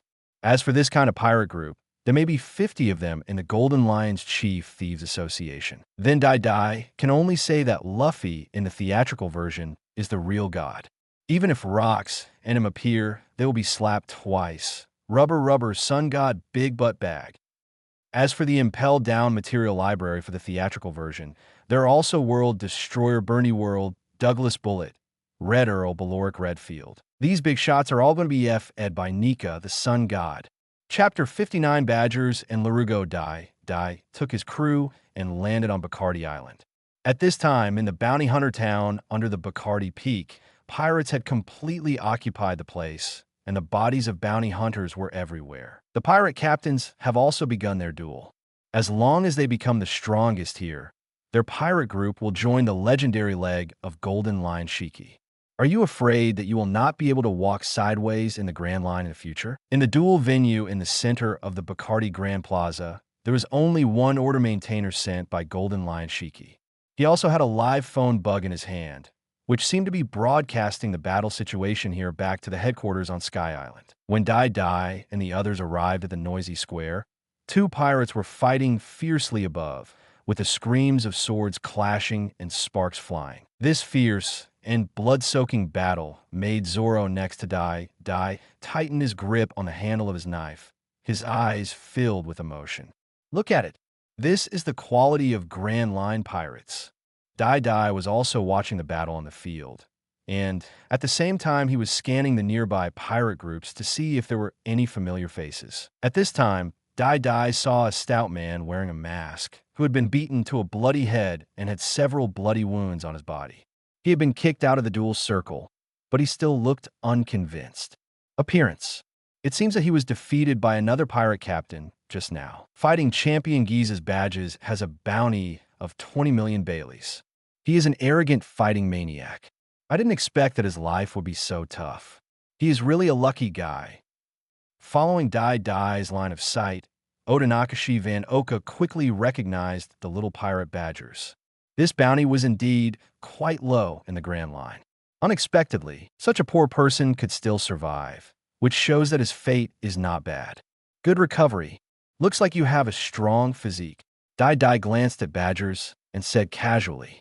Then he looked at the figure on the field with a black hairstyle like 3 pointed cones. Captain of the Spike Pirates, Spike the Hedgehog, Zoan, the user with the Hedgehog Fruit ability, has a bounty of 78 million Baileys. Oda Nakashi Van Oka also looked at the pirate captain a little seriously. The bounty was higher than him, and he seemed to have awakened a hint of armament hockey, which made people feel very difficult to deal with. Dai watched with interest as another familiar pirate captain went up to fight with this powerful Hedgehog Fruit user in a duel. This pirate captain wearing a huge hat can actually turn his body into a net. However, it seems that he did not develop many abilities soon after eating devil fruit. In less than 10 minutes, he was already knocked down by this majestic Hedgehog Fruit user. Who else? Spike the Hedgehog looked up to the sky and screamed. Even though he had been beaten for 2 hours, he still firmly defended the center of the square, as if he was an invincible defender. The ability user who was defeated just now seems to be a new person. It must be the first time to enter the Grand Line, and he accidentally broke into the gathering here. Oda Nakashi Van Oka didn't recognize who this net fruit user was for a while. He seemed to be a newbie pirate group for West Blue. Duo glanced at Larugo, the net fruit user who was seriously injured. The crew of the Amigo pirates were panicking to protect their captain and quickly evacuate this dangerous island. They didn't expect that they would encounter such a powerful warrior on the first island and beat their powerful captain like a chicken. Not bad ability, stopping them and intercepting that Giza's Bajis. Dai smiled and then said to Fan Oka and Crow. Both Badgers and Larugo were injured. They knew that after being injured, they could not continue to stay among the pirates. Otherwise, if someone kills you, It will only be because you are too young. Just be more careful in your next life. Dai Dai was too lazy to watch this hedgehog fruit user unleashing Kamui. It was estimated that no one could break through his spiked defense. It seemed that he was about to become the 44th captain of the Golden Lion Thieves Association. Dai Dai never thought about joining the war. He didn't want to be Golden Lion Shiki's subordinate. If he refuses to join the Thieves Association because he won the first place, he might be personally targeted by Golden Lion Shiki, the good-looking old man at the helm, which would be a bit troublesome. The pirates at the scene were very excited and noisy, and the challenge continued. Neither Spike the Hedgehog nor the staff of Golden Lion Shiki noticed the arrival of Dai Dai, the new king. Otherwise, it is estimated that the ringmaster will challenge the newcomer Dai Dai by name again, or the staff will see the potential of this guy Dai Dai and directly invite him to the stage to fight. Dai Dai ignored the duel at Bacardi Plaza for the time being. The Big Daddy Pirates had already intercepted the Amigo Pirates and Giza's Badgers on the periphery. The guy who was targeted by Dai Dui doesn't have much choice. Either join or die. Hey, this is a pirate festival. Do you want to be as disgusting as those bounty hunter rats? Although Giza's Bajis had partially recovered from his wounds, he was still a little weak. Seeing that he was surrounded by people, he was also a little angry and panicked. Although he is reckless, it does not mean that he is stupid. Surround others when they are hurt, and you will know what to do without even thinking. Giza's Badges, do you want to join us? You always wander around alone, but you will be eliminated easily. Dai Dai said to the future captain of the Blackbeard Pirates first team, saying that he is the #1 fan of Blackbeard Teach, so his loyalty is nothing to say. Otherwise, he would not be able to get the position of captain #1. You recruited him. Why did you stop us too? Get out of here. Kurt, the vice captain of the Amigo Pirates, shouted to Dai Dai that now his brother Larugo was seriously injured and had no time to tangle with these pirates. He must return to the ship for treatment as soon as possible and hurry up and leave this dangerous island. Our captain is talking. What qualifications do you have to speak? Idiot. Poof! The next moment Baiji Crow had inserted his espada into Kurt's waist.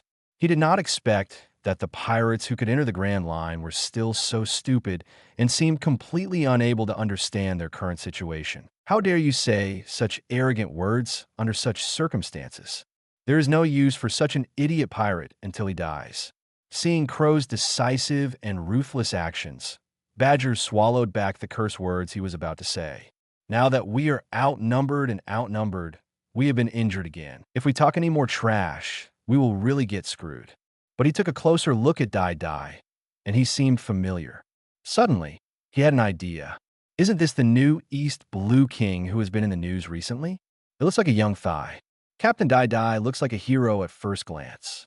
It is an honor for me to join the Big Daddy Pirates. From now on, you will be my Captain Big Daddy. Giza's Badges said with a sincere look on his face, and his face changed so quickly that even the crew members of the Big Daddy Pirates were amazed. Chapter 61, a dance? Death to Larugo. Seeing that Badger's a big and honest man, changed his attitude so quickly and joined the Big Daddy Pirates. In addition, his brother was directly stabbed by the opponent, which made the seriously injured Larugo look even paler. Grand Line is really too dangerous. Captain, we are all pirates. Why bother fighting each other? And don't forget that this is a gathering organized by the legendary pirate Golden Lion Shiki. Larugo remembered the Golden Lion poster and immediately shouted that he wanted to attract the attention of other pirate groups and completely get rid of Dai Duo's entanglement. Although he, a newcomer, has not found out the information about Golden Lion and Dai Dai, now he can only use the power of Golden Lion to make Dai Dai, a pirate, afraid. If he was forced to join the other party's pirate group, then his own Amigo pirate group would be disbanded, and he would never abandon these friends who had followed him all the way from West Blue. Hey, do you think Golden Lion cares about a loser like you? Remember that sentence. Pirates are not just playing house. Now you only have two choices, join or be done with it. Dai Dai ignored the stares of some other pirate groups and sneered at the net fruit ability user. This trick of pretending to be powerful was of no use to him. If you use someone else's name, you don't have to fight. So why are you a pirate? Is this guy trying to be like Straw Hat Luffy? If I can beat him, I will be the Pirate King. If I can't beat him, I will be Monkey D. Luffy. However, Lurigo does not have a strong background like Straw Hat Luffy, which can make pirates and marines extremely afraid. Hey, what are you arguing about? What are you doing? Don't interfere with us watching the duel. You dare to cause trouble here. Are you tired of living? Where did you come from, you little brat, daring to cause trouble in Lord Golden Lion's recruitment conference? Some pirates on the periphery were shouting and cursing, especially some of the defeated pirates. They were already suffocating in their hearts and now wanted to vent their anger again. As they booed, more and more defeated pirates joined in. It was like a spark falling into a powder keg, completely detonating these violent pirates. The pirate spectators in this area were all attracted by the noise here. The smell of gunpowder here seemed to be more exciting than the battle with Spike the Hedgehog. These pirates don't think it's a big deal, and they all look forward to a fight here. It's best to break out into a full-scale battle, so as to seek a little excitement. Lurigo couldn't help but get excited. He had done the right thing. He could completely use the anger of these pirates to make the matter bigger, and then they would be able to find opportunities to escape. What, you guys want to dance too? Dai, who looked a little gloomy, seemed to have made some decision, and suddenly grinned at these cursed pirates. At the same time, the look in Lurigo's eyes turned completely indifferent. Lurigo was also frightened by Dai's deathly look and was so frightened that he broke into a cold sweat. At this moment, he felt as if he had made a wrong decision. Kid, you are so awesome. How much is the reward? A stout pirate carrying a machete said with a ferocious smile. No more novels? Take part in the voting. The most requested novels and those with the most likes will be chosen for publication on euroaudiobooks.com. There, I can upload as much as I want without the risk of receiving a strike. Our 18 novels and other content that exceed what is morally acceptable are only published on Patreon or the free novels page. Remember, the site is funded by donations on Ko-fi and Patreon memberships.